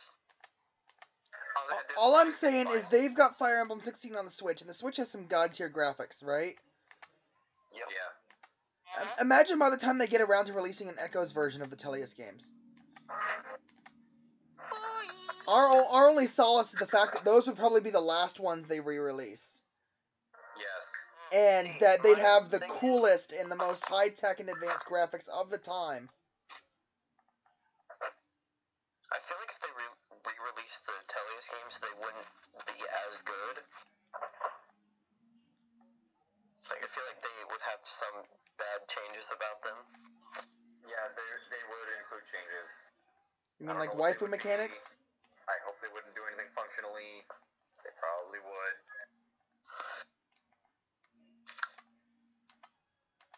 Maybe those just becomes conclusive. Honestly, I kind of wish that the Black Knight didn't actually die. Because, yeah, you do just straight up kill him. It would have been neat if he was recruitable. I mean, you play for a good portion of the game. No, I mean, like, for the final few missions. Yeah. It would have been nice to see Zelgius. I can see Black Knight teaming up. That would be cool.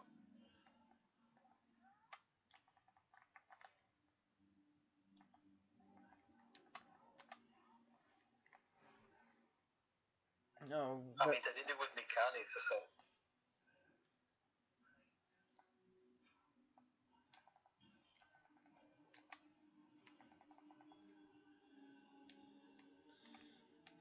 Hello? Huh? Oh, okay. Everyone just got really quiet because we lost topic. Yeah, awkward silence. What were we even talking about? We kind of went from favorite characters onto something else, and it just straight off. Just kind of went from there. Yeah, so, yeah, I'm just gonna straight up say it, yeah. My favorite characters are, honestly, the entire 17 that I bring into the, well, not the entire 17, but pretty much the 17 that I always bring into the end game, being, obviously, Ike, Micaiah, Tsunaki, Soren, Boyd, because he's an actual effective axe wielder, unlike Nolan. Boyd misses too much for me. He's a little inconsistent. He what? Boyd misses a bit too much for me in both games. He's a bit inconsistent, which is why I usually bench him. Boyd just always a beast in my games. He's not. Plus, he never, ever, Really good.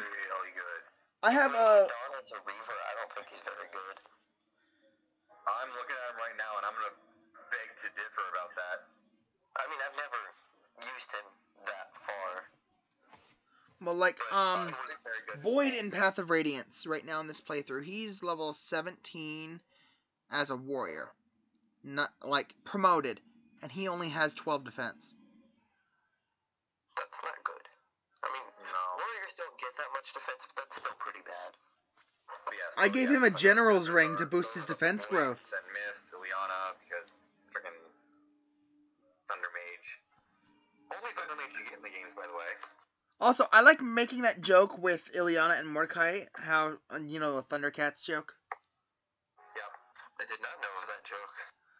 Thunder, And thunder, Reese thunder, has Thundercats, really good ho! growth, so he's great. Mia is just amazing. Mia is just Mia. Soren's like the best healer in the game because all you need is a heal stave and you can heal someone from 1 to full instantly. Because he gets like 44 magic. 40. Still a lot. You can heal anyone to 40 is the cap for every mage. Yeah. Except for the priests, because Reese capped out at 36. Because, you know, he's Reese. Well, I mean, what I did in Path of Radiance is I trained Reese up as a healer. And I'm like, oh cool, he can use light magic. And I had been saving up my cash because I forgot how to get into the shop for like 4 chapters. So my weapons were dangerously low, and I googled how to shop in Path of Radiance because I completely freaking forgot. So I went in and I had like 70,000 fucking gold sitting there. So I forged up a basic light tome with max forging and everything and lowering its weight all the way down. And Reese is like one-shotting and doubling and doing like 40 damage each hit. And I'm like, bruh, you just power crept Ike. Like, my brother saved over 500,000 gold by the time he got Ike promoted. I don't know how he did it, or why. I guess he just never spent his gold. And by, like, the halfway point of Awakening, he had over 1 million. I don't know if that's true, but... Wait, was this on his first run of Awakening? Because there is a thing where if you get enough renown, you get to sell something for 999,999. I don't know. It's been a while. Because then all you need is 1 gold and bam, 1 million.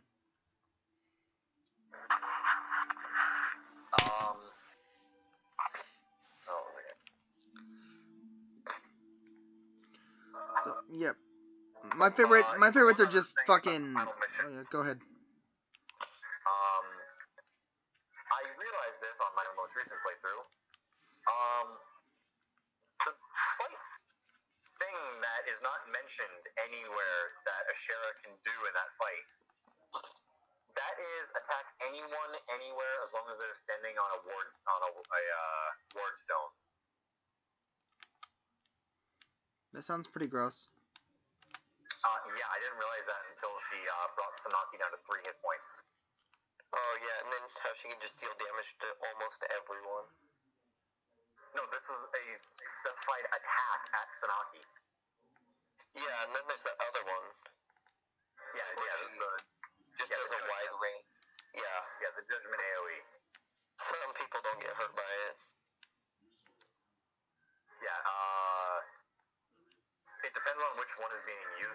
form. There's one that does each kind of magic damage, and then there's one that is physical. Yep. So obviously, if they have high physical defense, they're going to avoid the physical one. Yada yada yada.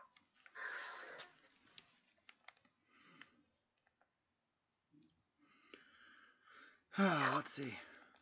So yeah, my favorites are just the generic. We all like Ike. That's an established fact. That's literally why we're fucking here.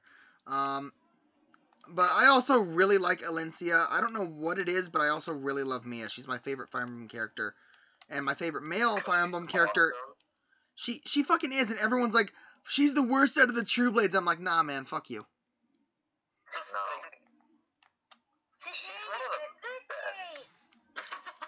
And a lot of my friends are like, I don't use Swords Masters because they may be fast and they may crit, but their attack is ass.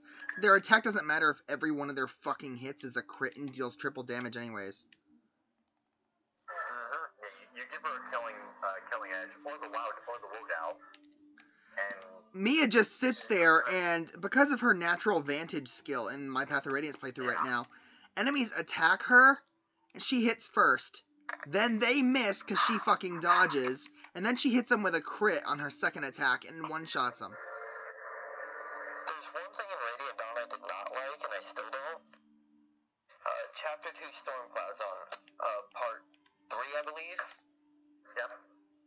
There was a Red Mage that had like a 2% chance of critting Ike, and every time Ike went to fight him, he successfully crit and killed him. Wow. I wonder if that's scripted. I think so, because I've never gotten around it. Well, I mean, there is a way to guarantee that something happens, because it is all RNG. You can do certain movements at certain times and guarantee that something will be a crit or a hit or whatever. So it might have just been that you were unlucky, and every time it happened to go the way that it would activate. No, in my luck, that's very... Isn't that just RNG manipulation? Yeah. RNG manipulation's kind of scummy, and like, I was fighting through Awakening Luna Plus, and this kid in one of the chats says, dude, just use RNG manipulation. Yep. Like, how about no? How about get good?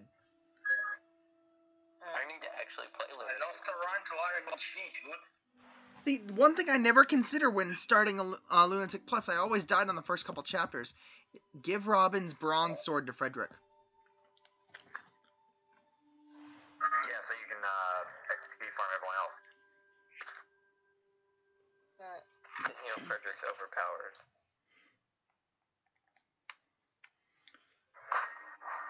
Oh yeah, we are actually working on a ROM hack in Sanctuary. It's gonna be pretty cool, but the more I look at it, the more I realize it's very similar to Sacred Stones, because we do have a brother and sister lord. Although the threat is, there's no giant dragon or dark god. There's no invasion from an outside country. The threat's from within this time, so that's gonna be pretty cool. That reminds me of a theory I came up with about Awakening. So, how many of you have beaten Shadow Dragon? I Or have. at least know A long time ago, I vaguely remember the story. I have, and I barely remember it because it wasn't worth remembering, because Marth was trash. Well, Medeus is resurrected from the Dragon's Table in Shadow Dragon, and in Awakening, that's how Grima's resurrected. So my theory is that Medeus is Grima in the future. No, because if you finished Echo's post-game, you get the origin of Grima. Yeah. I mean, I never beat Echoes, so... Spoilers! Oh, it's okay, my brother spoiled it, we're all good. Oh.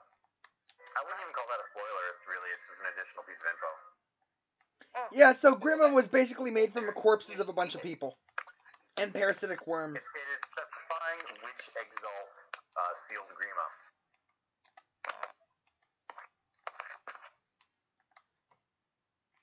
Yeah, Grima is basically just a bunch of corpses and parasitic worms mushed together. Yep. I've never beaten Echoes, and it's been out for over a year.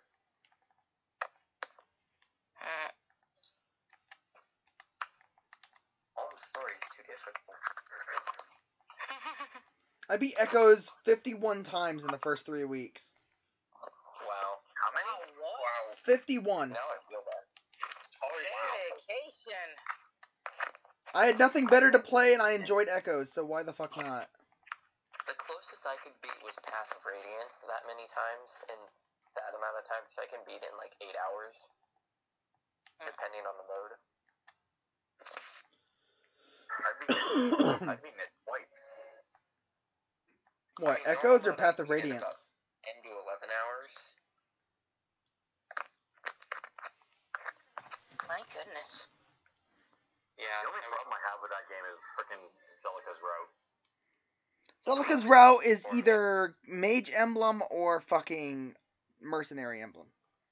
There's I made it to Doom the Tower with just 3 units on Celica's story, so I had no trouble with it.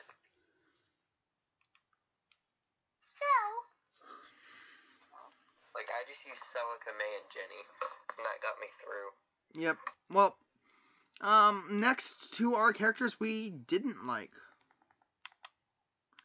I'm gonna go ahead with the obligatory Makalov. I'm pretty sure everybody's gonna say Makalov. Or at least the majority. The man who built the bench. Oh, God. He didn't just build the bench, he literally fucking founded the Benchwarmer Society. You're not wrong. That's the sad part, is that I'm not wrong. He built the bench and founded the Benchwarmer Society. I mean, I never used him in Path of Radiance, but I thought he was kind of decent. That's where you're wrong, my friend. He was okay for when you needed him. He was okay to act as a meat shield if you didn't care about getting 100% no-death completions. Yeah. You can't do that anymore, unless it's Shadow Dragon. Shadow Dragon was a bad game, and I'm surprised I'm actually as into Fire Emblem as I am now with that as my entry point. It was like my second or third game. I think Sacred Stones was my second. Damn it. I just auto-lost the chapter because I accidentally ended. Sad. Went to move Peleus, accidentally hit end. Like, was it 15 hit points? Fucking rip. Oh, shit, it's raining. I don't like the spirits from Suffering. They annoy me. Yeah. Oh no, Sephiroth almost died. Sacrifice one of them. Oh, he's back at full health. Yay. Essentially how it works. Literally how it works, because it just happened. Yeah. So yeah, least favorite characters. Yeah, Makalov, the filthy fat man. Oh, fucking Oliver. Stay Please, away from me, you filthy fat man! please, sir, may I have one more beautiful cheeseburger? I can only get so fat. Hey, does anyone have like a particular set of units they never use, like armor or axe users or generic lance users? In general or in heroes? In general, like normal Fire Emblem. Honestly, I typically avoid mounted. I usually only use infantry infantry except for axe users, flyers, and that's it. I just use whoever I know will get me through the game. Infantry and flyers. That's all I use. I usually don't use armor, axe units, or mounted. Genuine healers I don't use very often. I usually try to use everyone, but yeah, I kind of tend of skipping armor low units. I also don't use archers much. Because I try to play fast, and usually armors just slow me down. Depending on the game, I will destroy everyone and use archers. The only archer, the only armor I will use is Toroneo, because he's just that cool and good. And in Path of Radiance, I use same. I mean, Resolve is a hell of a skill. that Luna.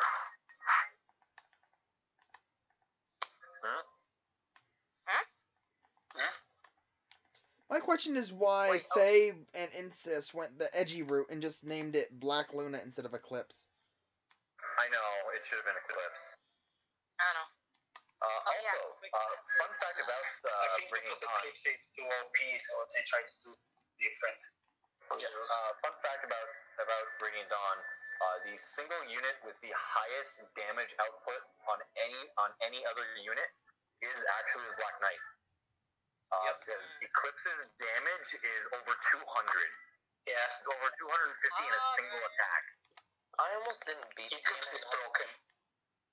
Yes, it is. Every time I would get to the Black Knight and almost kill him, he would use Eclipse and then kill me and just rinse and repeat. Because you took Nihil off of Ike, correct? I don't remember, but you know, he killed Ike all the time. And Never touch Nihil. It would have been because you can touch Nihil, you can take it off for the 2 maps after he promotes. Because if you want to give him Blossom to boost his growth rates like I do. But aside from that, you must give it back to him in final missions, or else he will probably die. yeah, there's only the Black Knight. Though that does bring up something I've been wondering about. Sure. So in Path of Radiance, you can pretty much only have Aether on Ike once he promotes to a Lord because it takes up 20 out of 25 space. That's with every character. There's only fucking 25 or 30 space depending on the character. I had Aether and Vantage on Ike somehow, and I don't know how I did it. Because it saved me against Ashnard. Weird.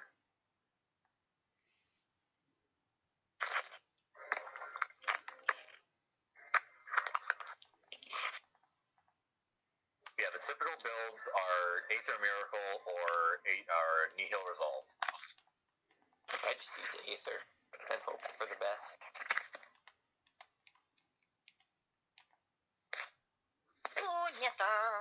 Sorry? What?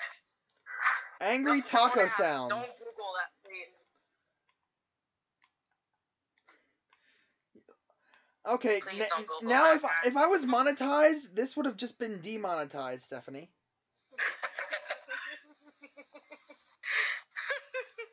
can already see the yellow donut sign. Demonetized. Sorry. Does that mean what I think it does? What? Does that mean what I think it does, but in taco?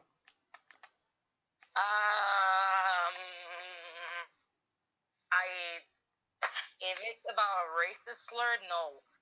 No, that's not what I was implying, but okay. The fuck? Anyways, we've covered our... Continue. My least favorite characters, Makalov, the entirety of the Bench Brigade, and Ina. And who? Ina, the Red Dragon. Oh, and okay. However, there is a decent reason for why she is as bad as she is. Okay. In both games. She was pregnant. Oh!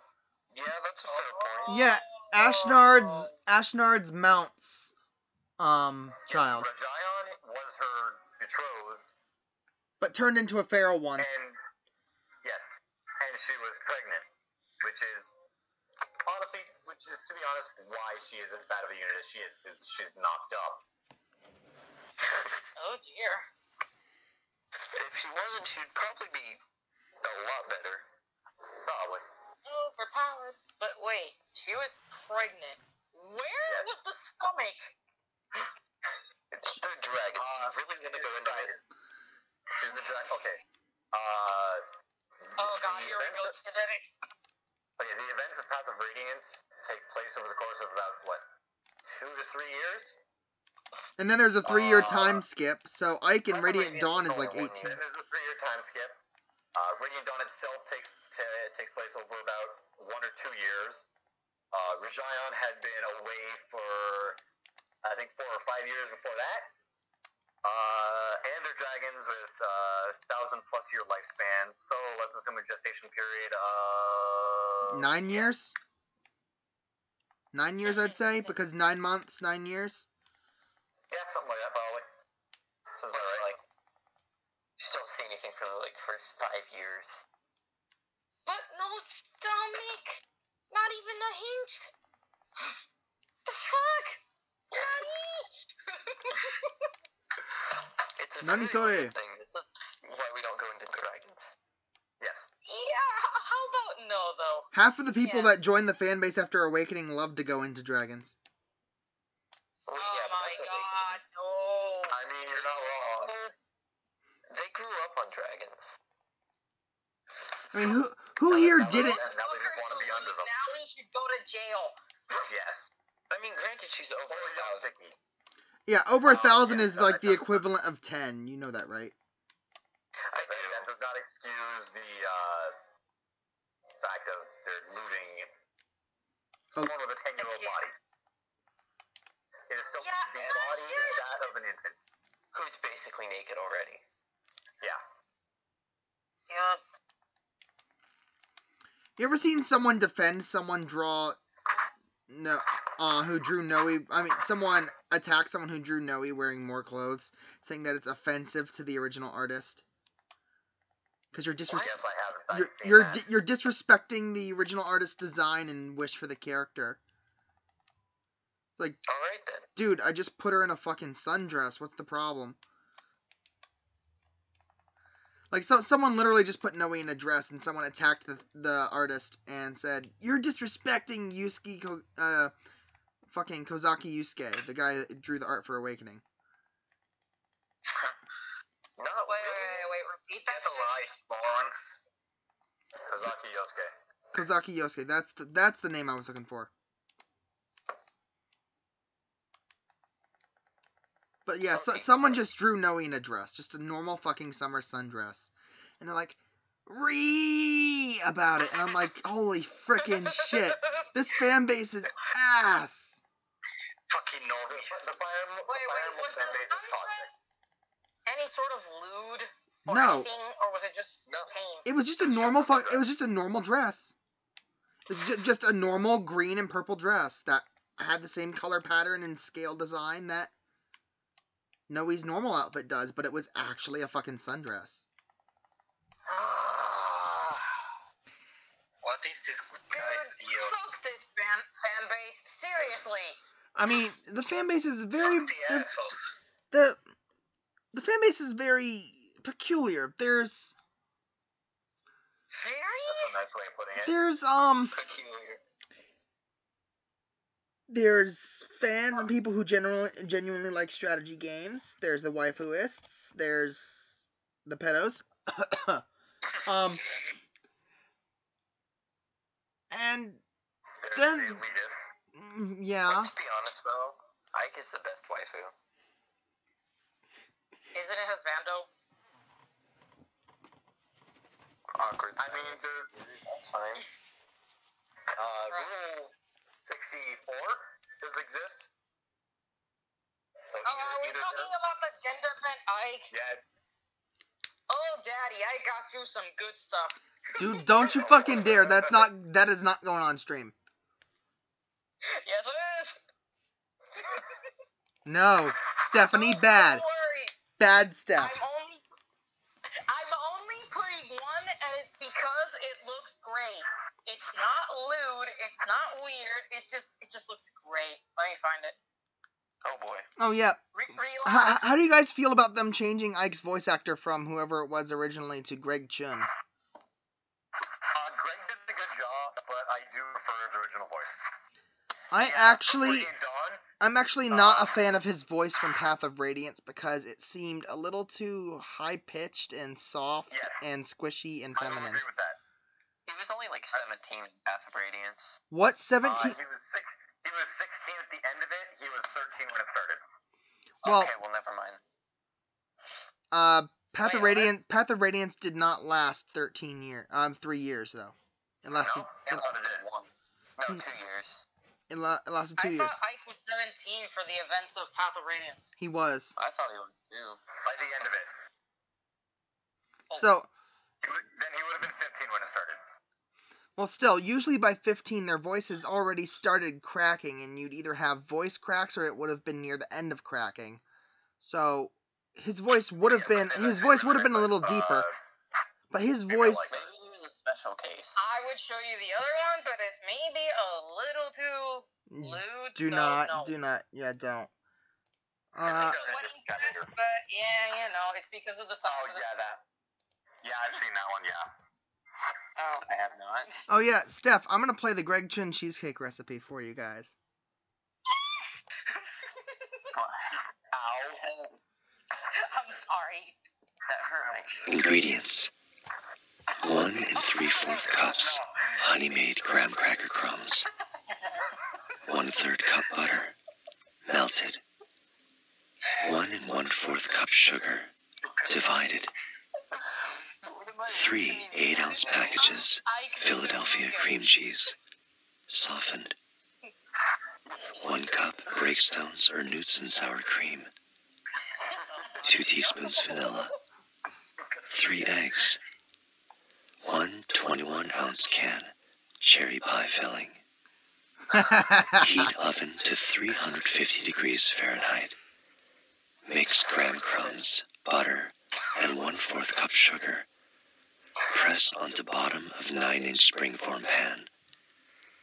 Oh, God. Beat cream cheese and remaining sugar in large bowl I'm with so mixer glad until Sushi is blended. not here 'cause he would be just... Add sour cream and vanilla. Mix well. Add eggs, one at a time, beating on low speed after each addition, just until blended. I bet Stephanie's beating at Pour low over speed. crust. Bake 1 hour to 1 hour 10 minutes, or until center is almost set. Run knife around rim of pan to loosen cake. Cool there he before is in all his removing glory. rim. Although he did go Refrigerate cheesecake That's where 4 the hours. thing is at. Top with pie filling before serving. And we're done there. Credit to Fudge Nuggets for the video. Thank you, Fudge Nuggets, for ruining our fucking lives and making Steph fucking beat at low speed.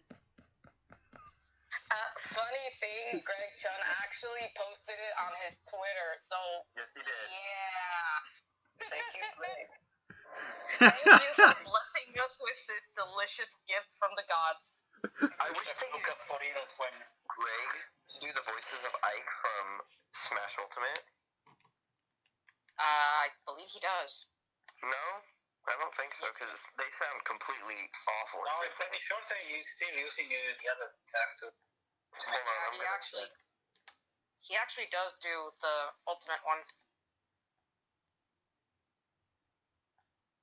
Not the Smash, not the previous Smashes. That was, oh god, what was his name again?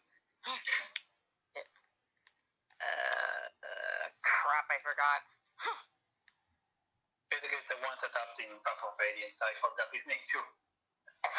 Excuse me? Previous voice actor. But I don't know his name. He's a little too soft sounding, in my opinion. The Path of Radiance guy. Yeah, a little too soft. No, Yeah. the Path of Radiance voice actor too. Weird. But now I've got Barney on my screen, so I'm done here.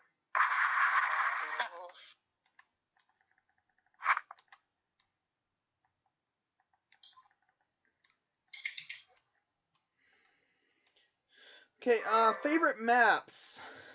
That's what we were doing next. I really didn't play Radiant Dawn much, so I could not put my opinion on the maps. But I'm just gonna Great say Bridge is shit. I loved Elincia's Yeah, Gambit. I'm gonna say that right now. My least favorite is the goddamn bridge again. Same. My favorite has to be Elincia's favorite? Gambit. People say you can just fudge it one turn with Har if you give him a hammer.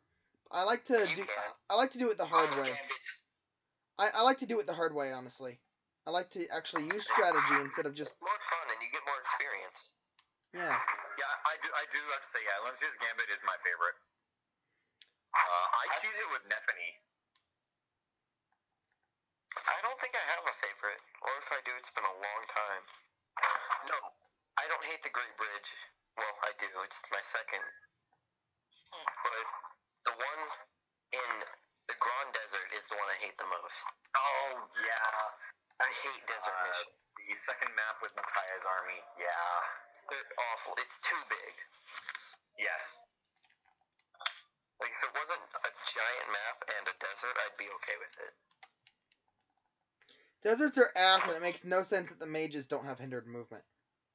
And for most Fire Emblem games, they're chapter 15, or for at least, like, 2 or 3. Or there are a lot of spots where everyone can move normally. Like, So there's Awakening. There's a large area where everyone can move normally. Yep. And it's very hard to see. Very popular, but I like the one, the end game of Part 1, where you finally defeat Gerald for good. Kind of fun. Just the last time. Oh yeah, there's someone in there's someone in Radiant Dawn who I always bench, and they're not part of the bench brigade. Fiona and Meg. Yeah. And Meg. Fucking Fiona. And Meg. Rip. They come in with horrible bases and They're almost no time to train them. Unredeemable. I just bench them because I hate armor and calves, but yeah, that's another reason. So also, because they just suck. There's no way to use them. It's also because they just fucking suck. Or maybe you can use them, but they do take a lot of work and they are so. Alright, so I have made it to Ashera. I'm going to read off her stat line. Oh boy. So each of her auras have no weapons, so they cannot fight back. However, they have skill 40 and speed 35, which results in an avoid rate of 35 and an attack speed of 35, meaning it's hard to double them. Defense of 30, resistance of 30. They are all standing on either wardwood or cover, meaning they get either plus 10 defense or resistance. So either 40 defense or 40 resistance, depending on which one you're looking at. Now, Ashera herself. Strength of 8. Magic 15. Now, that seems low, but when you look at her weapon, it has a might of 50. And a hit rate of 100. For an attack total of 65 and a hit rate of 245. She cannot crit. That's good. If she can crit, you die. Nor can she move. Like, her movement is legitimately 0. She just stands in the middle of the map, I think. Yes. Yeah. However, Center of attention. her speed is 40, as is her skill and luck. Her defense is 35. Her resistance is 50.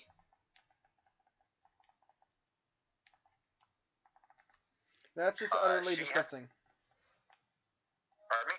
That's just utterly disgusting, honestly. Yes. The only skill she has is Mantle. So, only weapons blessed by Eunuch and Armor, which is honestly fine. And all of the auras around her have the additional skill, Aurora, which causes half of all damage received to be reflected back upon the assailant. Oh, so it's like counter, but a little less broken, and it procs all the time. No, it is more broken because it is a guaranteed trigger on every hit. Unless you kill them, then it doesn't damage you. Yes, except for the lethal blow. But yeah, no, even counter is just half of the damage dealt is reflected. But it is a percentage activation chance.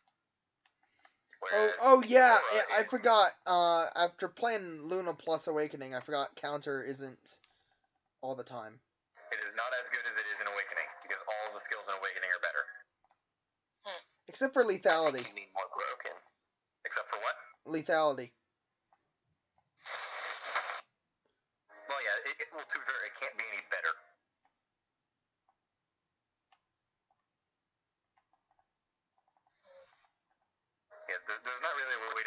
probably be better. Up its activation chance. Make it guaranteed. Then it's kind of too good.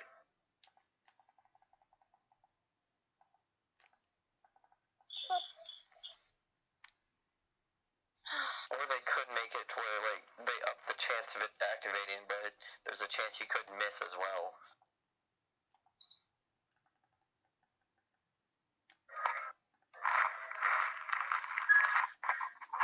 Yeah, so whenever I hear anyone playing on any Fire Emblem group page, like, oh yeah, so this game has the hardest boss, this game has this and this and this, and it's like, do me a favor and play through Radiant Dawn, then come talk to me.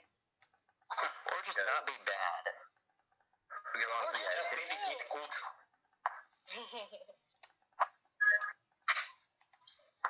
And it's also just the aesthetic design of everyone in Radiant Dawn. I really like the art, really. Yeah, the artwork, just the aesthetic, everything. That's a lot of leveling up going on. Yeah. That's a lot of level ups. Base bonus experience curve. Oh.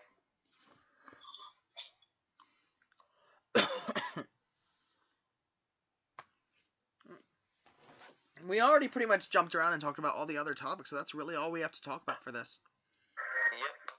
We covered most of it. Yeah. Pretty much. Anything you guys would want to see, like elements from Radiant Dawn or the Tellius games, return to Three Houses?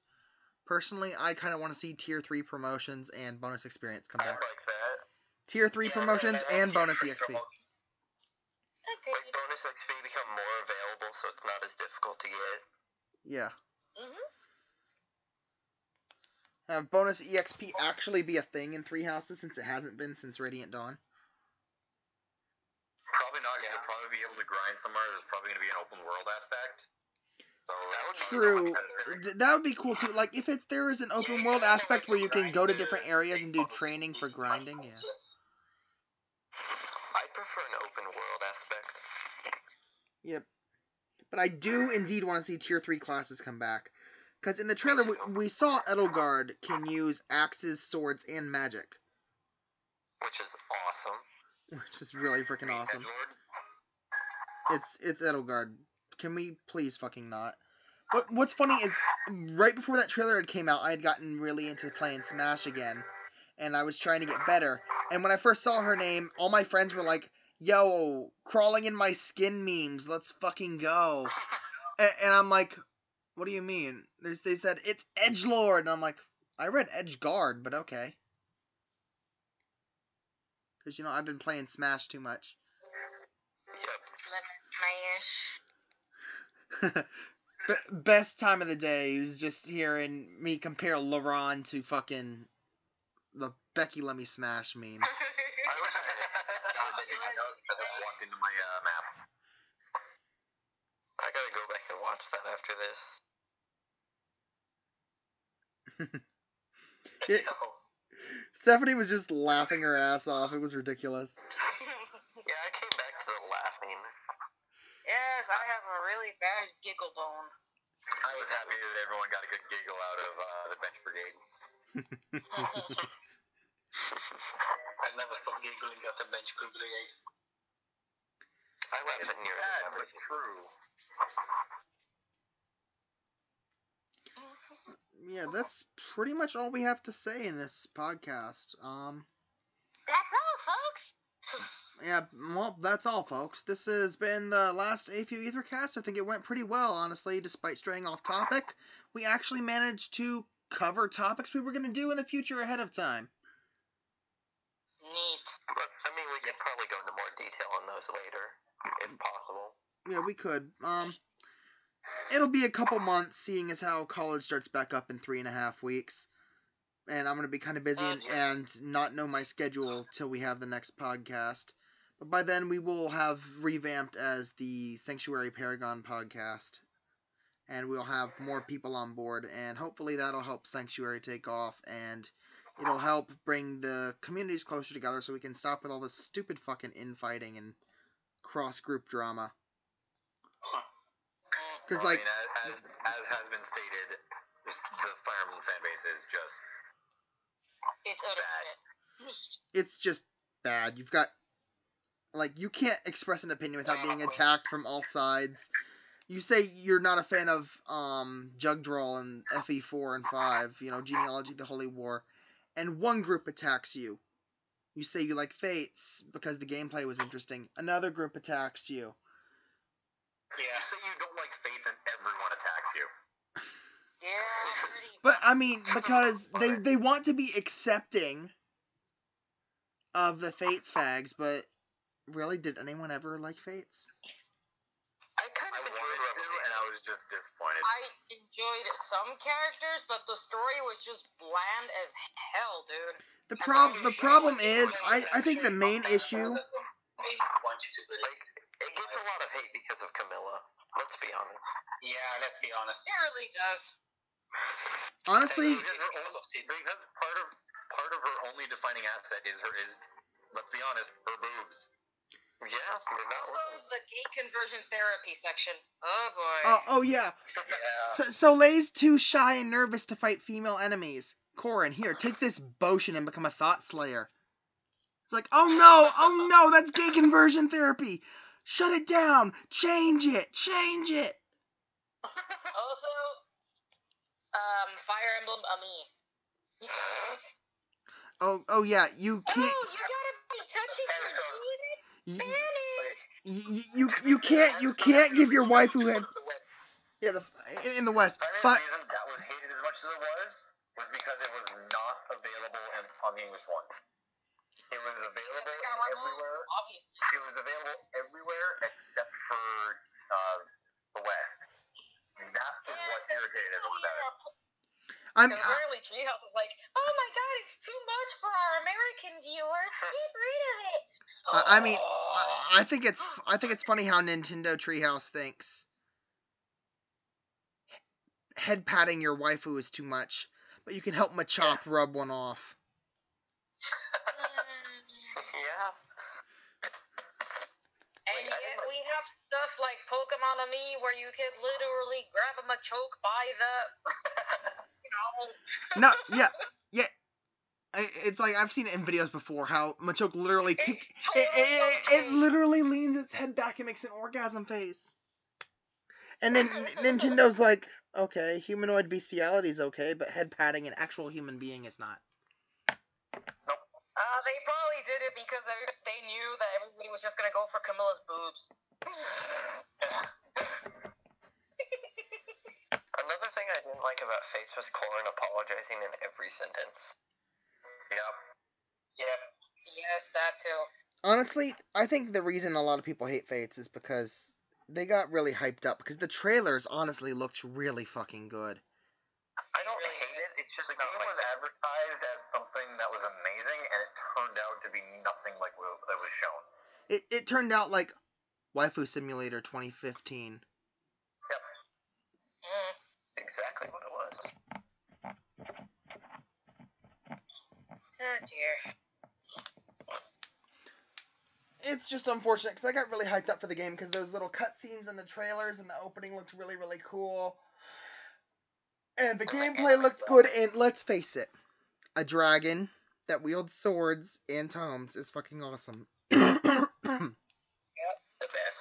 It was supposed to be. Guys, can we all admit that it was a massive cash grab having 3 versions of the same game? Yes.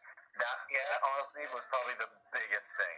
And then locking the actual, like, separate endings behind paywalls, and then the alternate endings, you know, the Future Past DLC. I mean, the Era Fates DLC, I mean.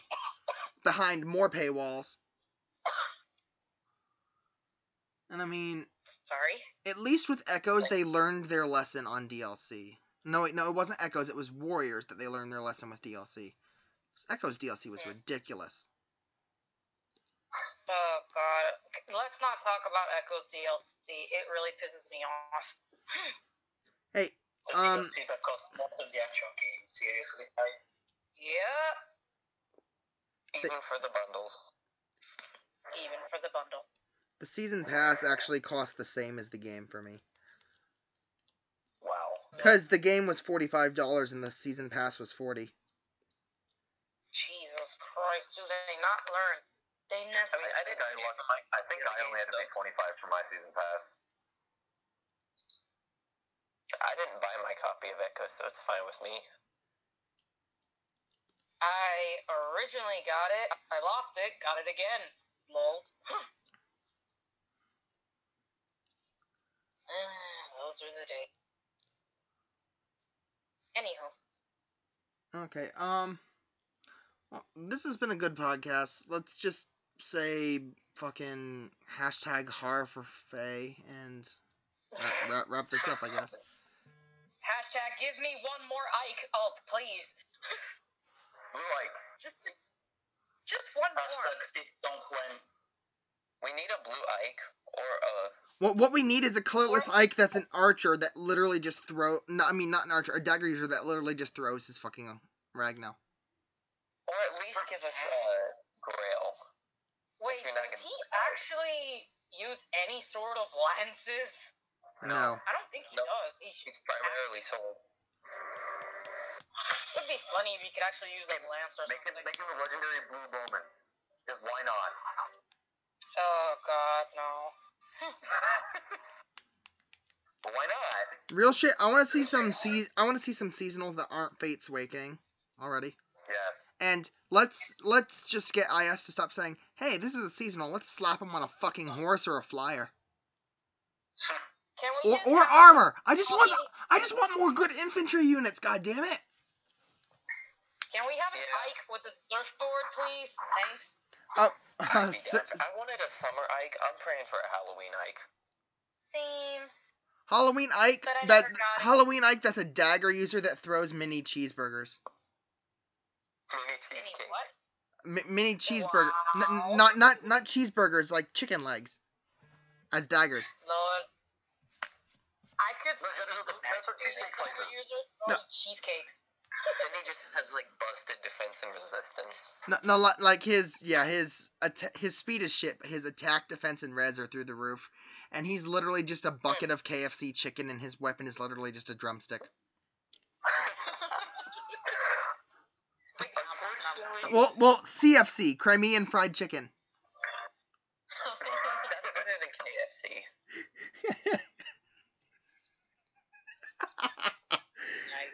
I gotta tell that to a friend of mine and see if he'll draw it now. I'm gonna go tell that to my brother after this. Nice. Fun. Well, I'm gonna go ahead and end the live stream here, guys. It's been good. We can hang around and head over to Super Depressing Lifestyle Championship Edition if you guys want after this, or we can do whatever. Yo, Spice, you're not in Super Depressing Lifestyle, are you? No. I'll send you an invite real quick. I was confused who you were talking to at first. Thank you very much, everyone, for showing up. Yeah. And if you like what you see, click that subscribe button. Also, consider leaving a like and sharing to your friends. Yeah. Who the fuck am I, Sage Master 15? Oh, come on, man. If you're seeing this, man, your videos are funny. Fuck you for having a +5 Sumiya. Good night.